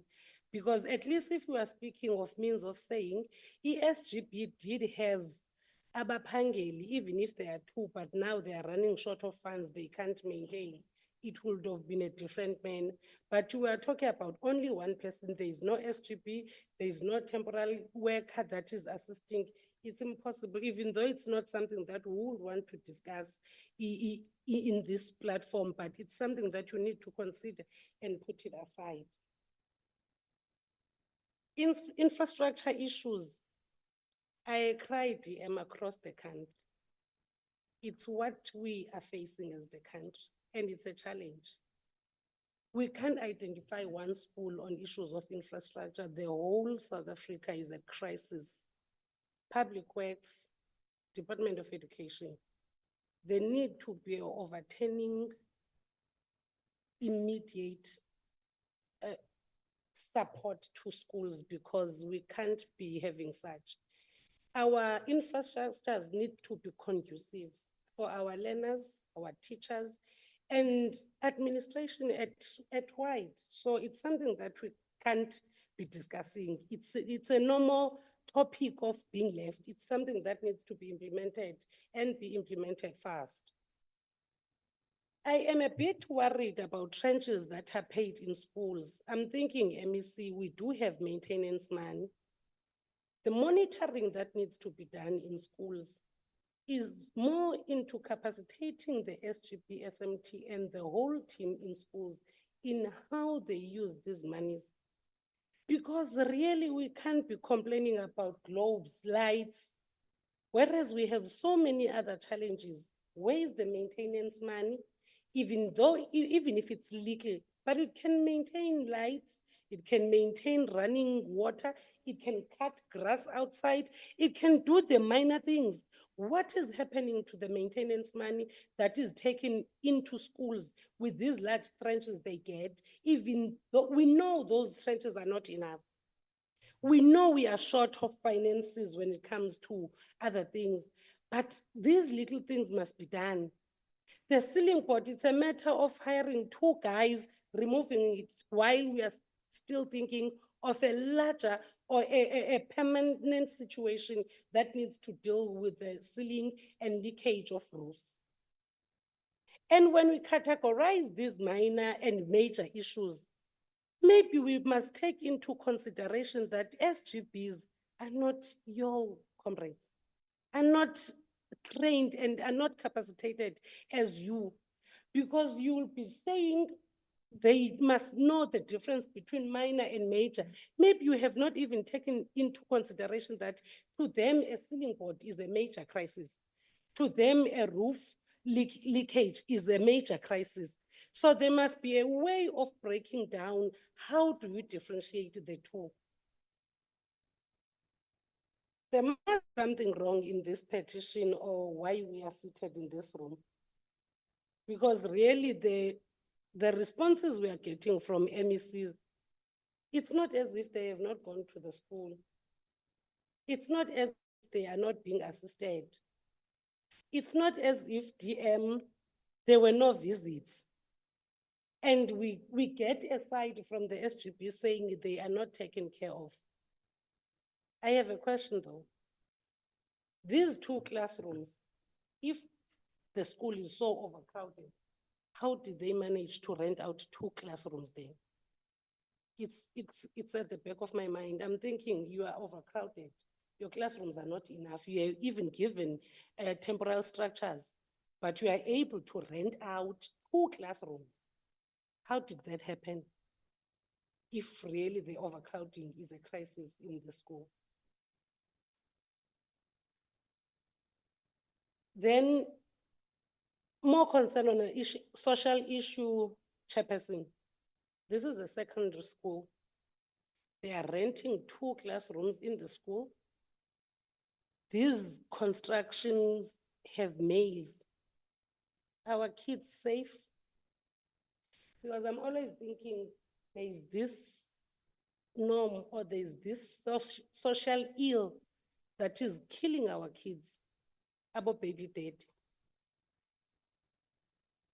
The older guys, or sugar daddies, I mean. Yes, sugar daddies. The sugar daddy issue is a crisis because it, as we have been saying, we are saying these are rural areas. Rural areas always have issues with lack of resources and monies, even at home. So if you are renting out these 2 classrooms to construction guys, are our girls safe? Is there no alcohol in that school? Is there not going to be any sexual assaults in that school? The social ills, how are we going to prevent them if we are able to expose them into that lifestyle where there are still young females and young males in school? It's something that we need to consider. Lastly, Chair, the petition, the MEC and the whole department, I foresee internal politics in this. If there are any, handle them. I'm looking at the pass rate of the school. 2023, it was 90-something. This previous year, it dropped to 80-something.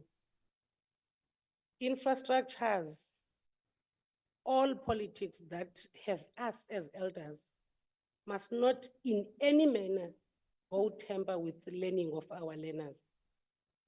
there is something going on down there, and it is our duty to find it. So if you have noticed anything that is not circling well, go down and sort it out. Because a dropout of 90-something to 83 means there is a lot going on down there, and it needs our attention, and our attention is something that needs to be given to the school thoroughly. Thank you, Chair. Thank you. Was it Honorable Jordan? Thank you, Honorable Chairperson. I'd like to start off by firstly requesting a list of stakeholders that were invited to this meeting today, including the members of the SGB and the school administration. I think that would clarify whether there was invitation or not, and could perhaps assist us in understanding why they were not present. Chair, I'm disappointed that the MEC for Public Works in the province did not present the presentation that was sent to us, because I wanted to raise a concern with some discrepancies in the presentations in what the provincial DBE was presenting, and the pictures on that presentations and the reports that we've scrutinized when it comes to the state of the infrastructure of the school. Considering the administrative and unprofessional quality of that presentation, however, pictures where you cannot even see the content in some cases, perhaps the MEC wanted to save her department that embarrassment, but one can clearly see that the pictures in that presentation does not paint the same pictures than the pictures in the presentation made by the DBE. Chair, it's mentioned that there are 1 administrative assistant and 1 general assistant vacancies at the school, and this was not really elaborated on. My question is whether there are any plans to urgently fill these posts, and if not, why not? What is the standard when it comes to sanitation services in schools, and what has the school and the department done to improve on the status quo? If one looks at the profile of this school, and when one considers the number of learners in the school, and that there are only 20 toilets, on average, it then comes down to 40 learners using a single toilet every day. Surely this does not seem sufficient, and it can't be logical that the SGB and the school is expected to keep up with cleaning if 40 learners are using 1 toilet. Though I do agree that regular cleaning and maintenance would assist with the situation. Chair, I'd like to request clarity about the laboratory. It appears on slide 35 that learners must walk to neighboring schools, which we've seen could be as far as 20 kilometers away. Is this true? And then on the same slide, for practicals and consumer studies, it was also mentioned that there is a mobile laboratory. Now, it would make sense for the mobile laboratory to rather travel to the different schools on different days to accommodate the learners than for learners to walk 20 kilometers to the nearest school where they can be accommodated. And I'm wondering, what is the situation with that? Does the school have a schedule for visits? Is it benefiting from this mobile library? Can the province please clarify? In terms of electrical non-compliance, faults and cracks in the building, Chairperson, this can be a disaster waiting to happen.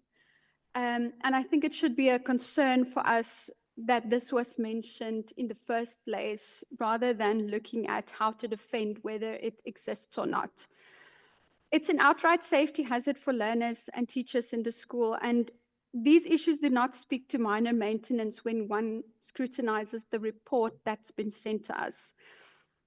Are there safety concerns such as structural collapses, exposed electrical wiring, and what temporary measures have been put in place to mitigate the risks posed by the dilapidated infrastructure? And I understand the MEC had highlighted some cracks in the walls that are there to accommodate for the temperature increases in which the bricks would expand.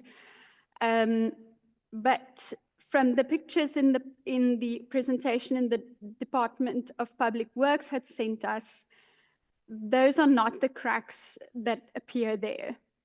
The floor is not in such a state that it's simply attributed to the tiles being ceramic. I'm just wondering what would actually warrant the statement that the floors are unacceptable to us. Because in the pictures that we've seen there, the only thing that I could imagine would make the MEC say the floor is unacceptable is when the ground underneath would start showing. Chair, the presentation of the DBE indicates that structural integrity of the school's buildings are not compromised.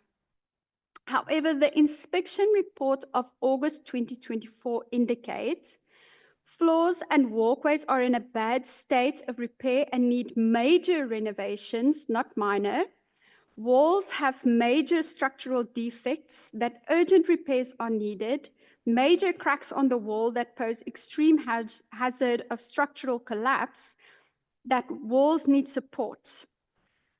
This makes me wonder what the credentials and qualifications of the persons conducting the inspection report of the Assistant Director of Occupational Health and Safety of the department, and what the credentials and qualifications of the persons from the department are that apparently verified that this wasn't not the status quo. What is the reason for the contradicting response when it comes to that? Chair, I'm wondering whether the school has a maintenance plan, has the department verified that, and what the school's budget for maintenance is for the current year, considering that standard practice is 10% of the Section 21 allocation is supposed to be going towards maintenance. And also for security, since it's been indicated that the school should be curbing vandalism and that that's the cause for damages to infrastructure. Does the school actually have the resources then to curb that? And if not, surely the department can't be expecting the school to tend to that. Chair, when it comes to the issue of minor maintenance, the recommendations of the Health and Safety Inspection Report is that the facility is not compliant. Amongst other things, that roof assessment should be conducted, and that includes a ceiling which poses a serious falling hazard, that all toilets need to be kept clean and hygienic, which we can acknowledge is an issue of maintenance and cleaning, but also that additional toilets need to be constructed, and that all electrical and structural work within the facility must be done by a competent person and be declared safe for continual use to avoid unnecessary injuries to educators, learners, or visitors.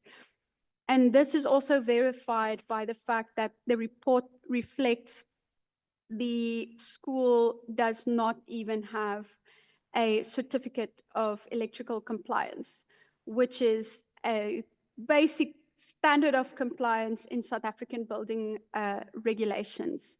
Chair, I think the recommendations in the presentation can be accepted, but the recommendations in the inspection report should be additions to that. The repairs appear to be a necessity and compliance with norms and standards and building regulations are really essential for the safety of learners and teachers in the school. Let's not forget the tragic incident at Hoërskool Driehoek where several learners lost their lives due to infrastructural inadequacies. We welcome that the minister is placing a focus on the review of regulations relating to minimum uniform standards and norms for public school infrastructure.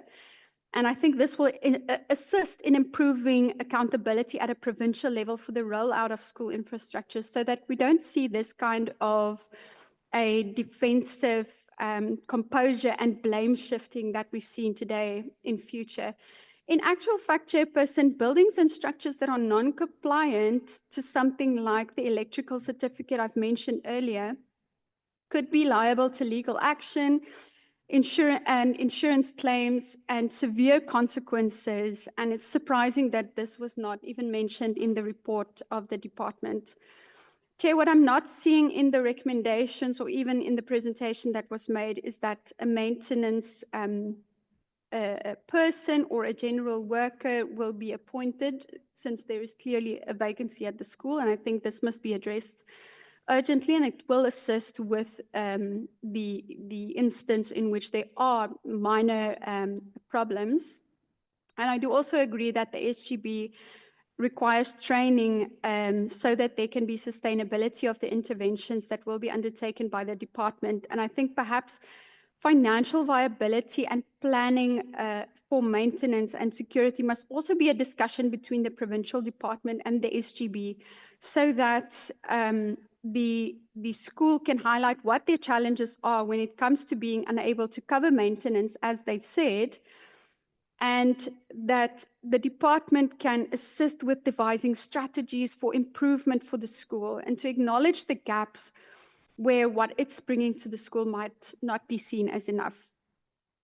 Essentially, it's the responsibility of the province to mend their relationship with the school and its management, and it's quite worrying to see blame shifting rather than a consideration for what the learners are experiencing every day when we look at the inspection reports and the structural inadequacies that I've mentioned. And then lastly, Chairperson, I think we should take note that the school must be visited to ensure that there is improvement after these recommendations are adopted. And then, Chairperson, I'd like to propose that you decide on a reasonable date at which the provincial departments commit to update the committee about the status quo after the interventions mentioned today have commenced from May to August. So the infrastructural problems would then have been addressed, if I'm understanding it correctly.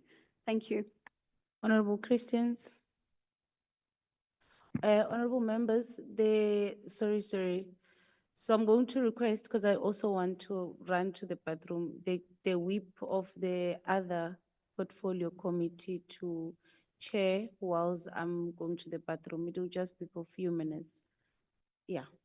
Okay. Honorable Christians. Thank you, Chairperson. Chairperson, I would like to start off by saying that the South African Schools Act gives the SGBs the legal mandate to advocate for infrastructure, and that includes learner safety and teaching conditions. So if a school community finds that issues remained unresolved despite departmental visits, and I must mention here that it seems that the school received a number of departmental visits over the years. In fact, 53 school visits, amongst them 4 were with regards to infrastructure.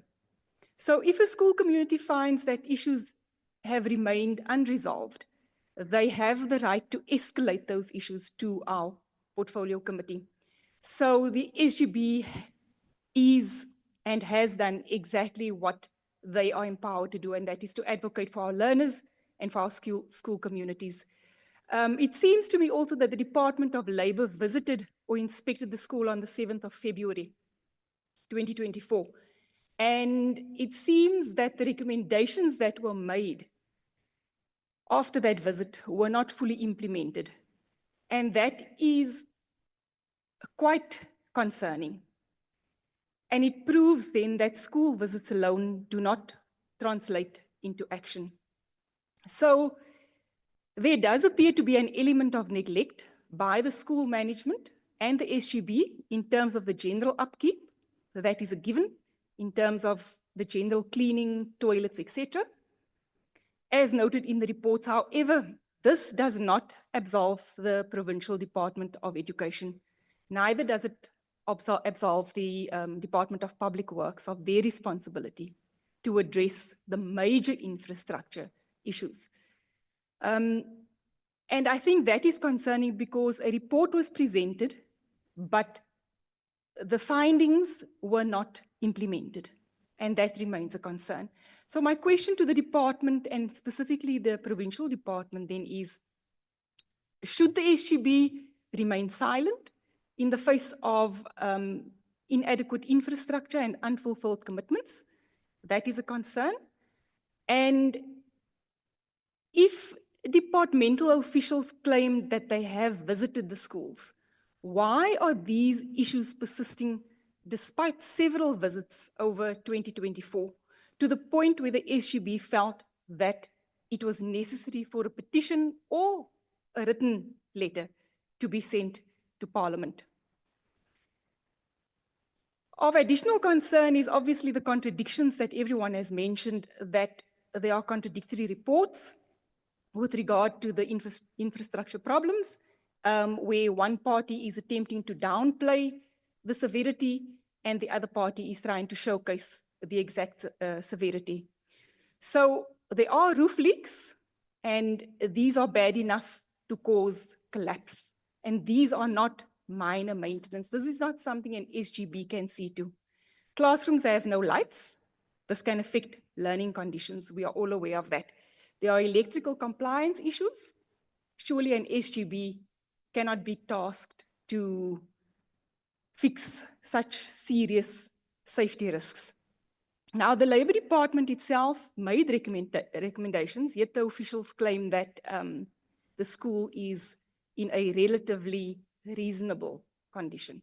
And that is not the case, considering the photographs that we've seen. Again, contradictory from both parties. So my question to the provincial department is here, why is there no clear timeline in addressing these safety hazards despite multiple visits and departmental assessments? And then with regard to accountability, now we have already noted that the Department of Labour's recommendations were not fully implemented.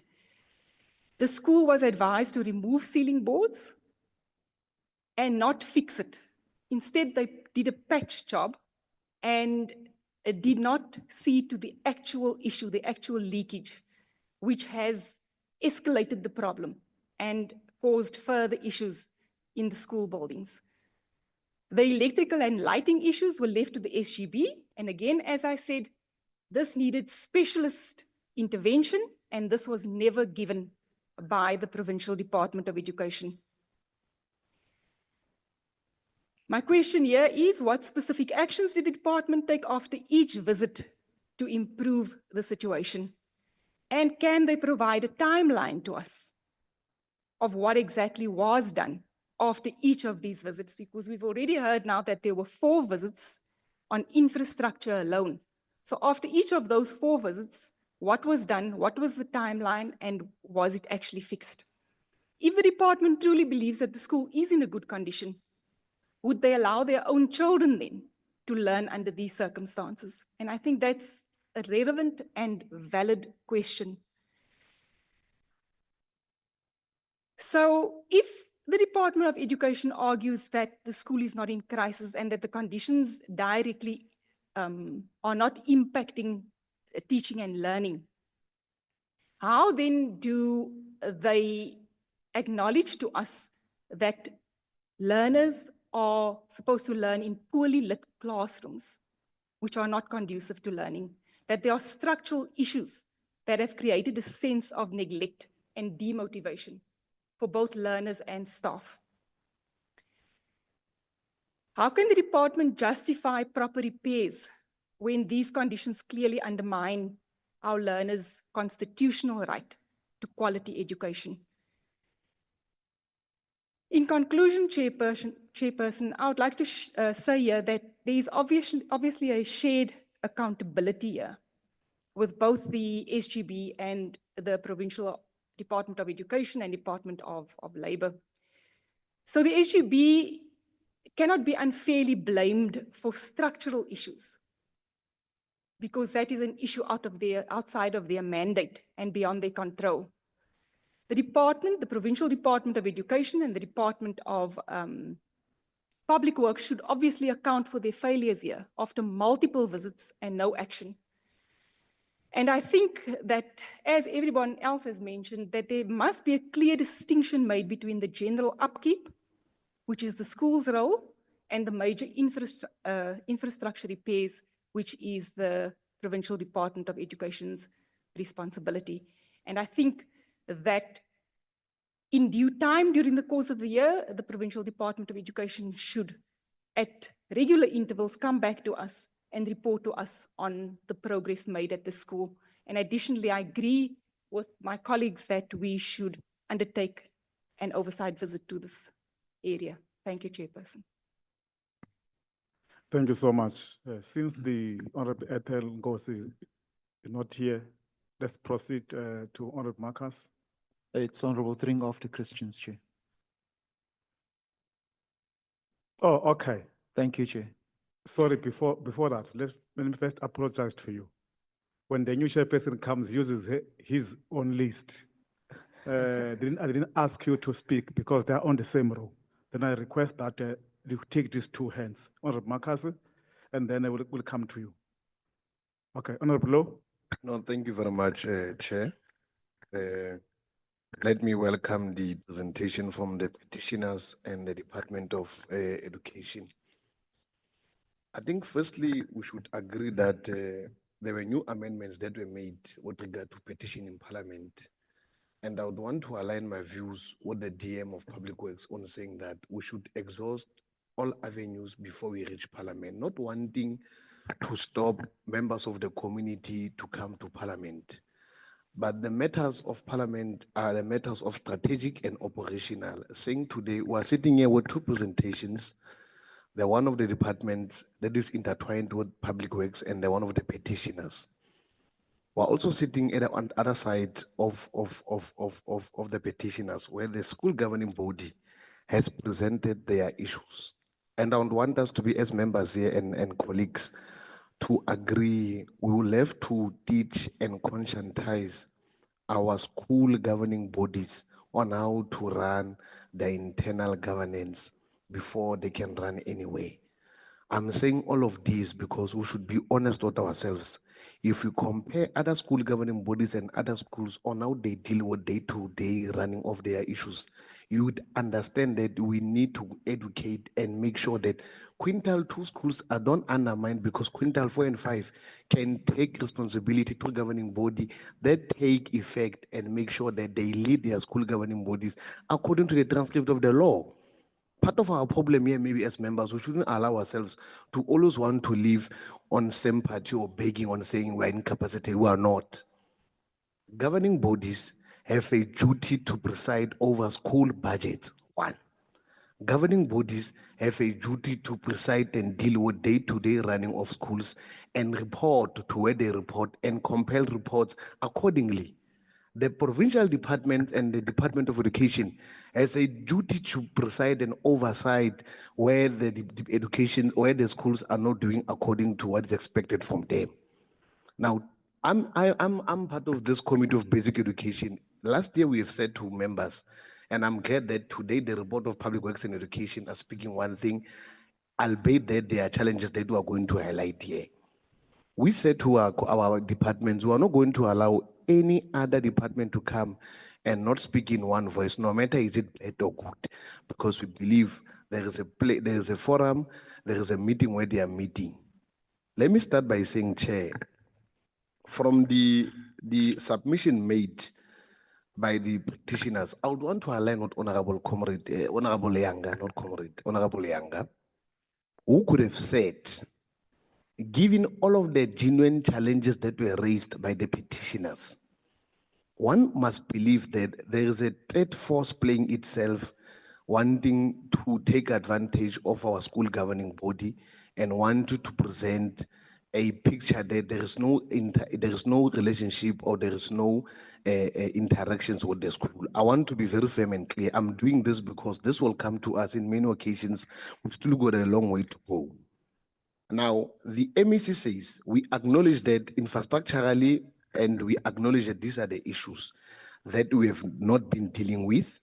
And with regard to our first meeting that we have with the SGP, we would have responded to all of the issues and already we have put interventions. It should already say to ourselves, immediately the district, the provincial, the SGB and the management together, when they are together, they could have convened and sat down and compiled a list to say, out of the grievances we have raised, the smaller issues that which should be dealt with by SGB and management are being dealt with. And the major issues, what should we ask for the department? One, have you budgeted for infrastructural development and repairs major for that school for this financial year? We must ask the department. Two, we must ask the SGB, how have you been dealing with your budget maintenance? From the 10, whether it's 10%, 20%, it's a budget allocation. Every department, every entity is been given budget to spend, and it depends on how do you reprioritize and prioritize the major issues and identify the ones that will not cover up to. It is important we educate, it is important we conscientize our people on how governance is run, so that our quintal 1 to quintal 3 schools shouldn't be undermined or always want to rely on interventions, but should be able to follow proper channels in making sure that those who should preside over the schools, like the department, they account accordingly. So I'm raising all of this because colleagues have covered most of the aspects. But one of the aspects I want to deal with is the aspect of the capacity and the day to run of the SGB.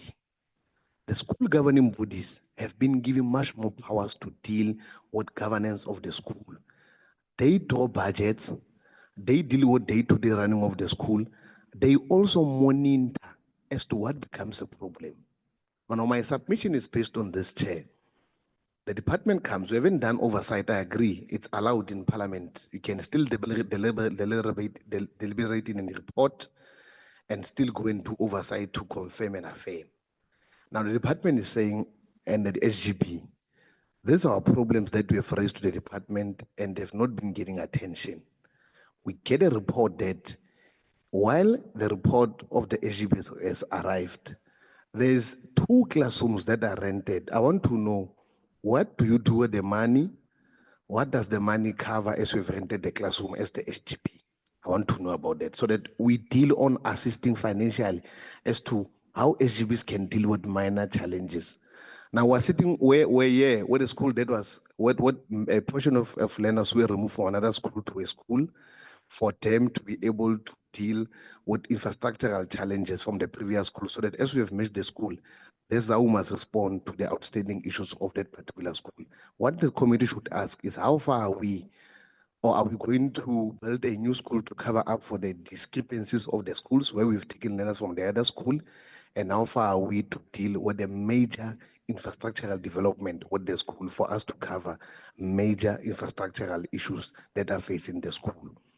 And 2, I would want to know from you, MEC, when are you going to close the vacancies at school, the one of the principal, so that maybe we are able to, as you going to incapacitate the SGB and the management and the SMT, we should be able to educate them on how to deal with internal controls. And then thirdly, I would want to know, how often do you visit your districts as per your schools that have got challenges as a department? And how do you therefore mitigate in making sure that you formulate reports that says, from this school, we've presented to us, we have shown us that we've got a logbook, but what is your checklist as to say, this school we visited last year, and then we're going to make these major changes as per the infrastructural development, NSP, and as per the SGB. We want to know, how do you often work with your SGBs? And then I want to pose questions to the SGB, and then so that I don't waste time, I'm looking at that time is against us, I'll submit written questions, but I've been writing a lot here, Chair. I want to know to the SGB, what steps were taken to identify needs and prioritize the spending of the minor 10% that you get from the section 21 of the education? How do you budget it? How do you spend it? And how do you prioritize it in dealing with maintenance, so that we can get to know what is the problem? And then I would also want to know, how did the SGB determine allocation of funds within, again, the maintenance budget? If you say you are going to fix toilets, you are going to fix classroom, you are going to fix ceilings, how do you put your budget? Do you have a way of putting a 10%? And how much is that 10% for you to respond to it? Because they are minor and major. Now we're dealing with minor. How do you respond to minor issues that should not escalate to major? so that the department must also come and answer from their part that I've asked on them. How do they budget for infrastructural development for the school and what is their priorities? I would also want to know what mechanism did the SGB put in place to monitor the budget utilization and the maintenance budget so that we understand, do they need capacitation, or is there that force that seeks to say we still need more? So we can maybe walk on to say what revenue modules should the department focus on when dealing with the SGB capacitation? And then I would also want to know, how did the SGB collaborate with the school management team in the budgeting process? For example, for every budget process, there's a steering committee that sits, every department comes and present their budget, and then we adopt a budget that is predetermined by different departments. How did the SGB management came to conclusion on the budget process so that we understand how they could have dealt with? So I'm posing all of these questions because I want us to shy away of saying that, yes, I'm acknowledging and I'm saying today our departments needs to do more in making sure they repair, they respond to the infrastructural challenges that are facing all of our school that we have faced during our visit as members of parliament. We are agreeing the department must also play its part and tell us, as part of their new financial year budget, what are they intending to, how many schools are they going to fix that need major infrastructural development changes? And how many schools do they think they are going to re-emerge and move as per what they have observed? Because the department has said to us, they've been doing routines, they've been doing visits. Now, in their visit, they must tell us today to say, how are they going to respond to all of this so that we don't come here again from the Department of Northwest. We know now what becomes the criteria.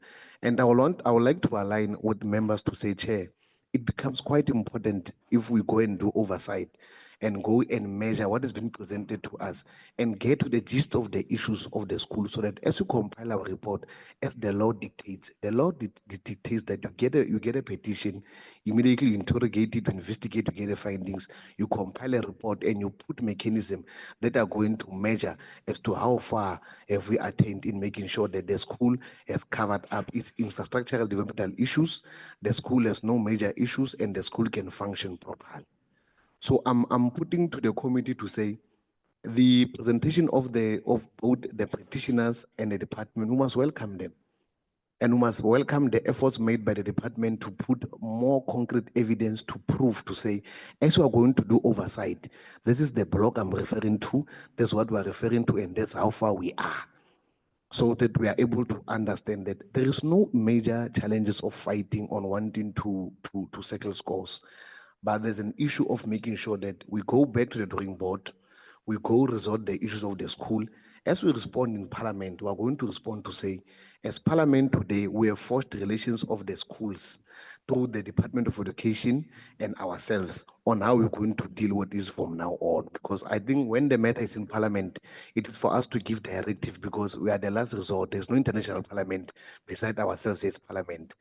Now, for us to respond to the petition MEC and the petitioners, we are going to agree on a common checklist as to say all of these things that we have raised, that we have committed to, we are going to also set timeframes. When are you going to respond to them? When are you finishing your 2 classrooms?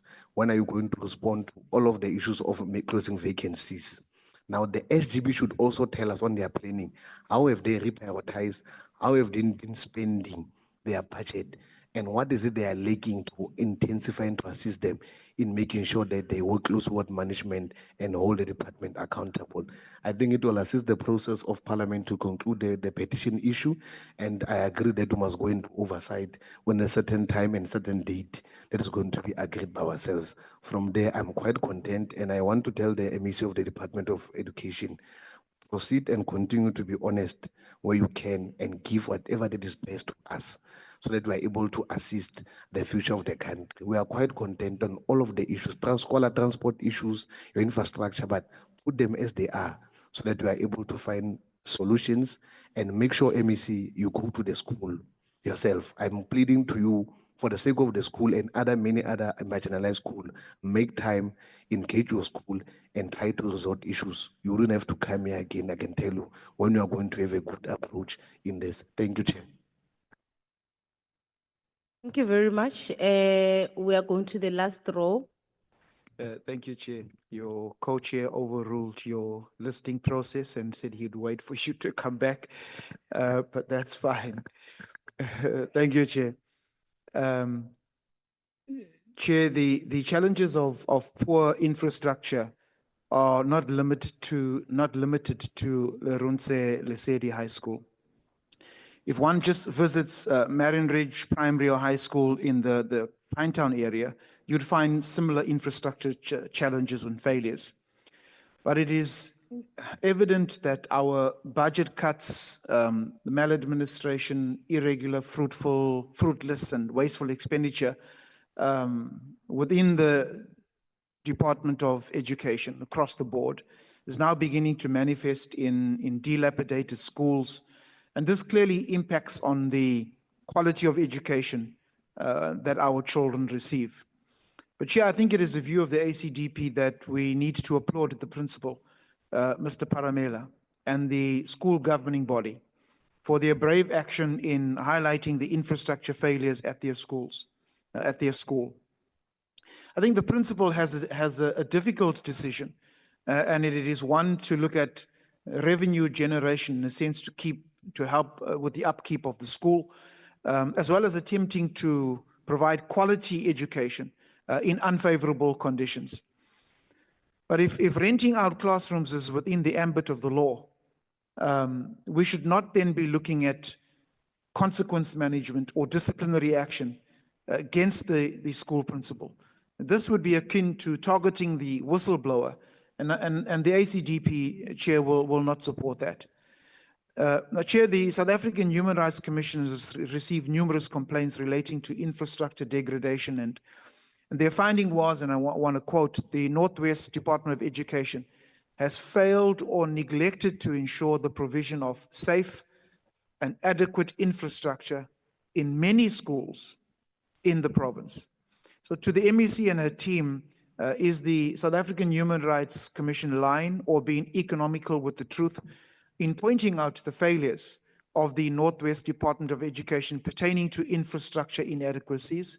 And secondly, the South African Human Rights Commission's 2023 recommendations included a reviewing of the Provincial Education Department infrastructure plan, which must be one, time-bound, and two, include measures undertaken to remedy the challenges, infrastructure challenges.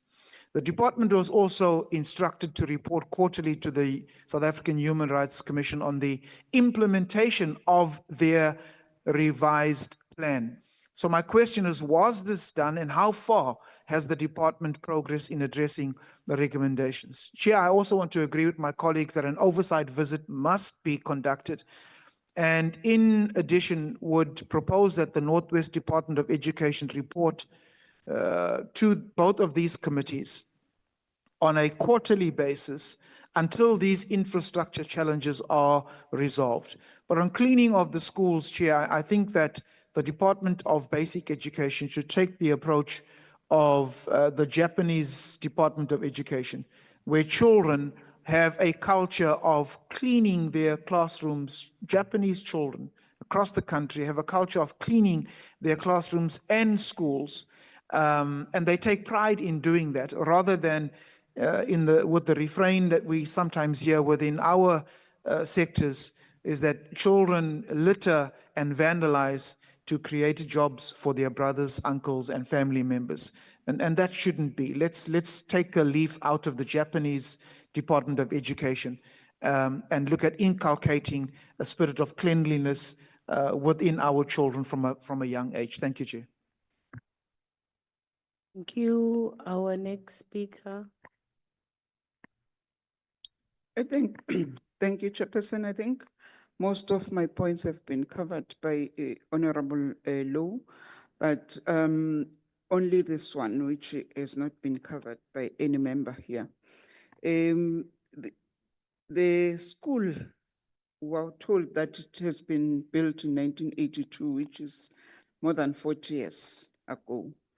I would like the department for future to tell us the plans for all the schools which are more than 40 years and above, because there are also 60 years school or more than 60 schools, which are in the same or in the worse scenario than Leruntse.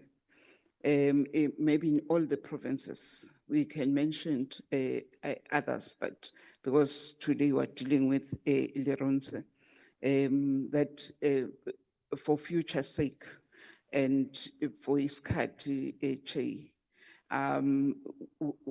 we can also be allowed to submit as individuals to Mr. Brown those goals, and the department process them and maybe come with AMA reports in future, that there are these schools which have been identified in a certain province and in certain region, which is in the same problem with Leruntse, because if I just want to mention that we're discussing one school, but we've taken more than 4 hours or 5 hours discussing one school. So maybe if it was more than one school, would be taken 2 to 3 days discussing the reports.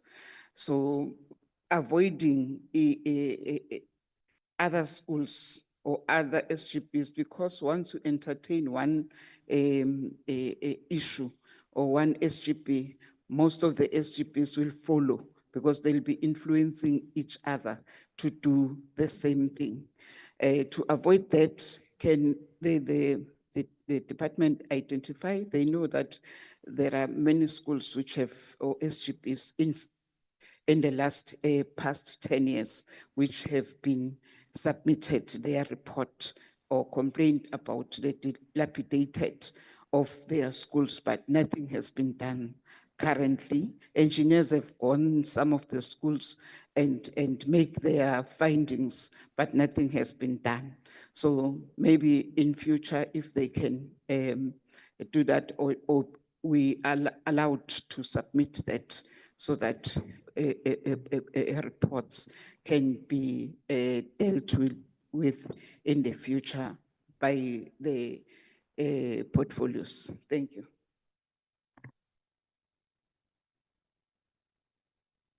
The interim chair. Thank you so much, Honorable Chair. I think, Honorable Chair, first and foremost, let's appreciate the presentations given to us as these two portfolio committee. I think let me first start with the obvious.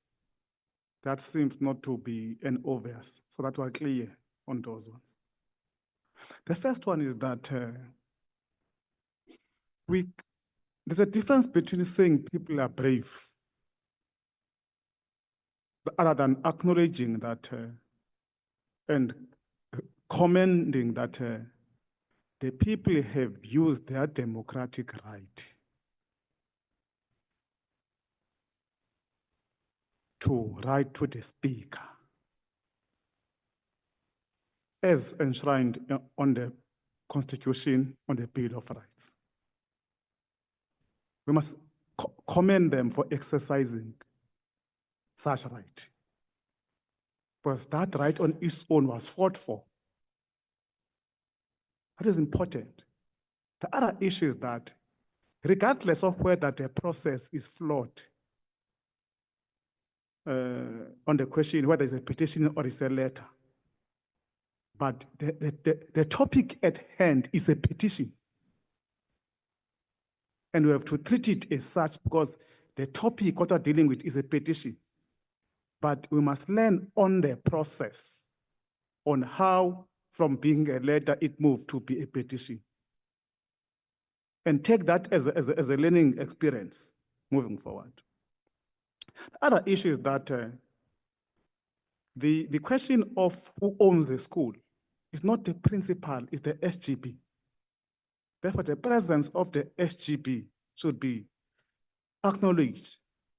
And they must know that they've got a responsibility to protect the school, because they are the owners of the school.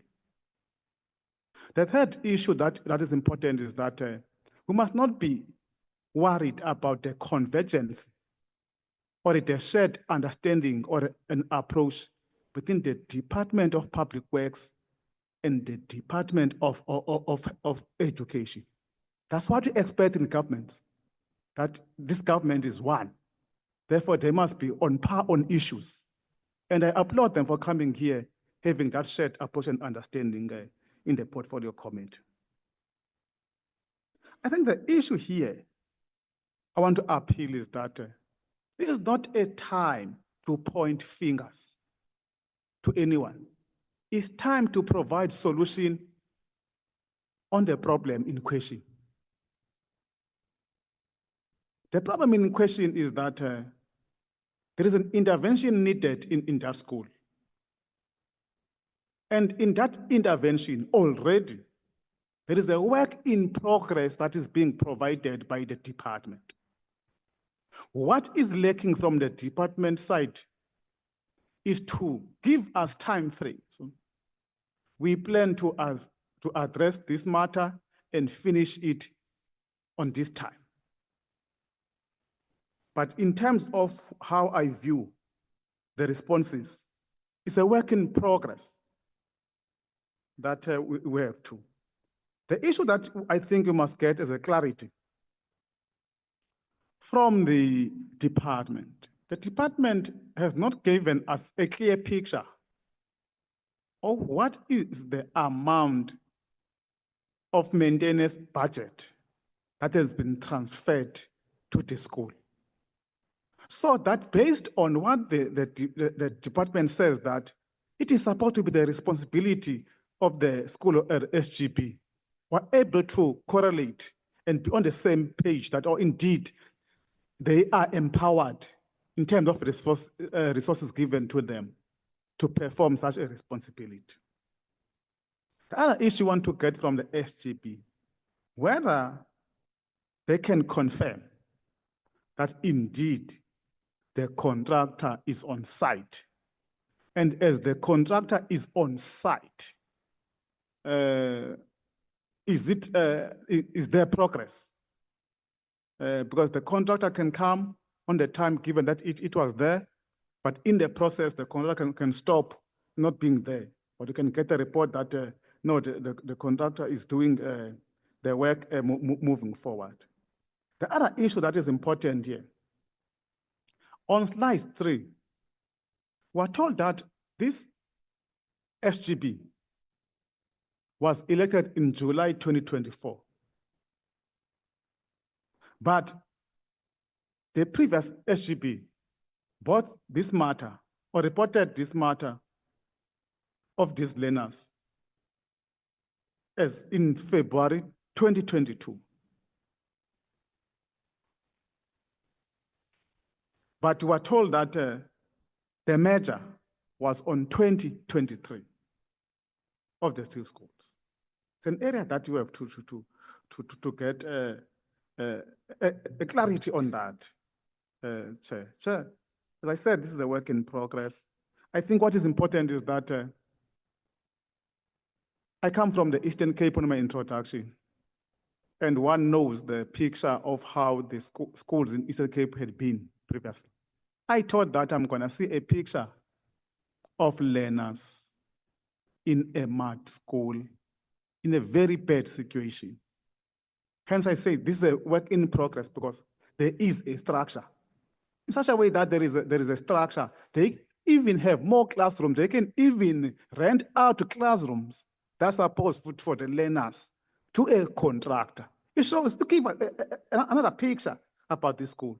Hence I'm saying that this is a work in progress that we must appreciate. However, all the issues in that school must be attended with speed, that we don't have such a matter in the near future and we close this petition. But it will only be closed when matters at hand have been attended to its logical conclusion. Thanks so much, Honorable Chair. Honorable Mahlangu. Thank you very much, Chair. And greetings to everyone present here in the meeting.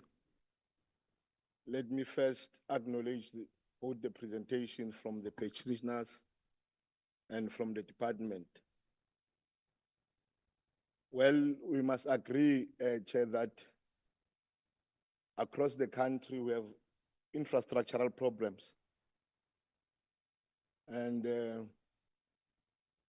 perhaps that's made the president to sign the recent signed bill, expropriation bill. And we must also agree that we have many, many challenges in our schools. And further, maybe that's made the president to sign the Bella bill. Hopefully these two acts, Chair, they will respond to the myriad of challenges that we are facing as a country. But one needs to pose a few questions, Chair, to the department or to the SGP for clarification purposes. Well, the first question that one needs to ask is in relation to the role of the student, of the SGP when it comes to cleaning of the school, and also the issue of their role when it comes to minor repairs that we've seen here. Because there's where the petitioners presented that this school was built a long time ago, almost 40 years back. But one needs to say that major maintenance or major damages do not begin as major damages. They start as small, as little as breaking one tile. And when one tile has been broken, if you leave it, by next year, you'll find that 20 tiles are broken. So a minor maintenance is to say when a window has been broken, can the SGP fix the window that has been broken? Because here we have been told about bulbs, a light which costs 20 rand. If very light, if you light Shile, why can't we wait for the department to come and buy us a bulb? If you are saying 20 classes, they don't have lights. It was not an immediate thing. It started with one class, 2 classes, 3 classes, up until this far, where you are unable to resolve them. But however, even if it is a major maintenance, you can say, let me repair this class, 1 class. At least you have repaired 1. In the 20 classes or 5 classes that you are speaking about leakages. Because a leakage is just to hire somebody to get on top of the roof and close that corrugated iron or zinc or whatsoever. So it requires us, I wanted just to check the role of the SGP in that instance, what they were doing. Number 2, on what Comrade Law has been asked.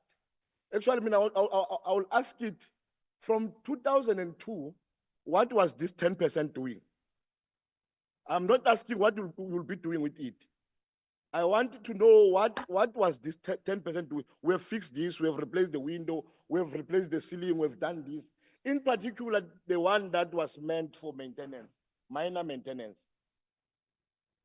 At least let's be told what they've done with it. Another question that one needs to ask is to this vandalism, in particular that we have seen on the toilet parts, where bricks were removed whatsoever and doors. When are this vandalism happening? During the day or at night? Do we have securities or they are not enough? At the gate, do we have securities? The school has not been fenced as you were crying with razor fence. When are these fatalities of vandalism are happening in our schools? And the department, why are you not providing security to the school, to guard the school for vandalism? Another thing that I want to check from SGP, their plan for preventative maintenance. Do we have a plan to prevent such occurrences of vandalism? Do we have a plan to prevent such occurrences of minor maintenance? Or we just want to deal with them when they come whatsoever? Again, I want to check from the department, the progress, the exact progress, the MEC. Because you spoke about pictures to say here is a progress. But according to construction terms, at least you can say 10%, we're in at 20%, we're at 80% to finish at what percent to finish. And we'll finish at this time. And do you have, or do you have the budget for preventative maintenance, or do you still rely on the 10% of measurement of minor maintenances now? I think other questions, they've been covered by my fellow colleagues here. But all in all, I think as both the department and the SGP, we must do away with the issue of grandstanding, in particular with the plight of our people. And we are dealing with a very critical matter here of learners that must be at school. But it can't be possible that we will say there are cracks in the class, and when somebody goes in the class, we won't find even cracks. I'm just saying we can't go and fundraise the public sympathy based on lies, in particular on the conditions of our people, in particular children for that matter. Thank you very much, Chair. Thank you. That was the last hand. Honorable members, the time now it's 11 past 1. I had said that we can push at least up to 1 o'clock. It's 11 past 1. I'm going to propose that we move in this format. We had agreed that we were going to afford both the petitioners and the department to respond. I still want us to afford them that opportunity. The unfortunate part is that it can't be now, given the time. So I'm going to propose to members that we move in this fashion. 1, it is very clear that we can't conclude and we can't come to a conclusion that we've thoroughly processed this petition without, 1, doing an oversight ourselves. 2, receiving the responses to all the clarity-seeking questions that we've asked, because there's many clarity-seeking questions that we require both from the department and the petitioners. 3, we still need to get a clarity from the Office of the Speaker on the format of the petition itself. So I'm going to propose that we agree that we're going to write to the Office of the Speaker, firstly, proposing that we are allowed to conduct an oversight to the school as soon as possible. We will then say within a period of a month, because I know there is portfolio committees that are scheduled for oversight visits already. Ourselves, we're going to an oversight visit in KZN for a period of a week in the coming week. We'll have to engage with the portfolio committee on public works to say, when within a month can we have a day where we go and conduct oversight? And then we then advise members of the committee on that day. 2, that all the questions that are the clarity-seeking questions that have been raised in this sitting to the petitioners, to the department, are responded to within 7 working days. So that when we go to conduct this oversight and we have a date, we also have those written responses. That is part and parcel of our portfolio of evidence. And then we get a clarity from the Speaker, because I do agree, Parliament is people's parliament. They've got every right to interact and interface with Parliament when they've got issues. But Parliament has established rules, and the reason why we've established rules is so that the operations of Parliament can be in a manner that it is orderly, but it also assists Parliament to effectively function. So we need to understand if those rules have been adhered to, because the speaker does have the discretion in terms of the rules.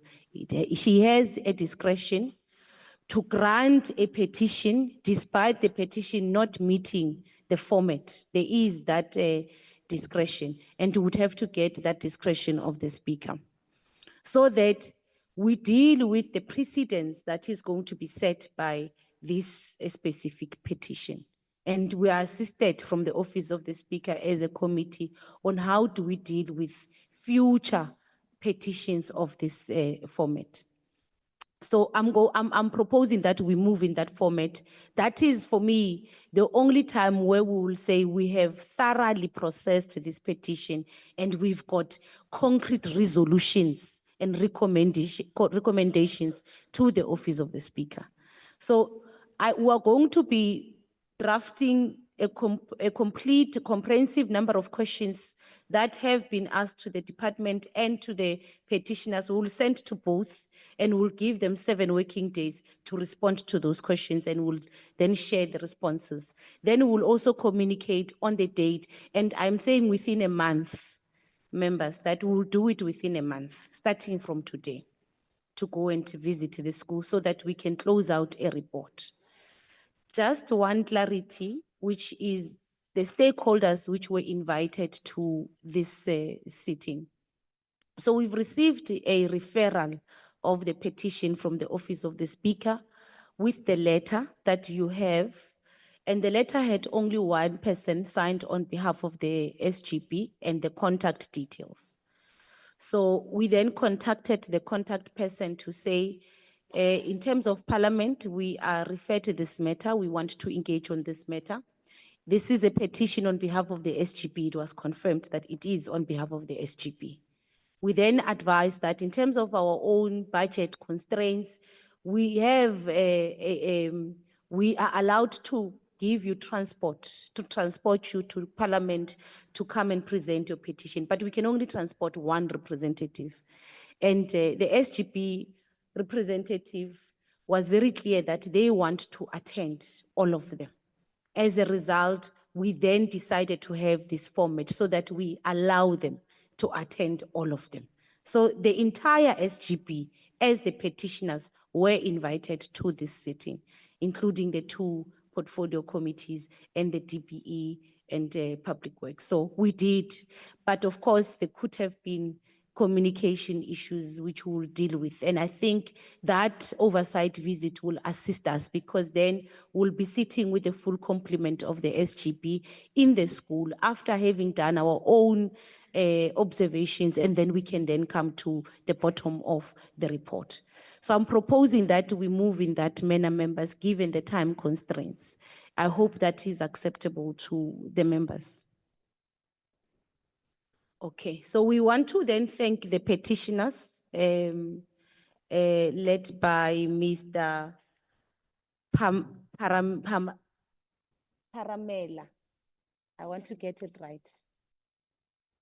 Mr. Pharamela, we want to thank the petitioners, and we want to thank the departments, the team and their teams, the MECs, and the members of the portfolio committee. We're going to be writing back to the speaker with those 3 recommendations. And then when we have concluded with the matter, then we'll have a report that will be tabled both to the speaker and the National Assembly. So thank you very much for your time. Let us then adjourn the meeting until next time. Thank you very much.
Recording stopped.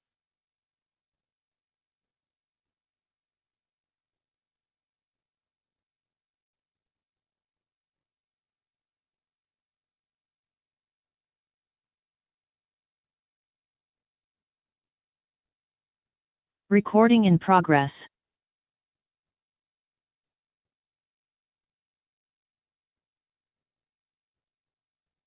Recording stopped.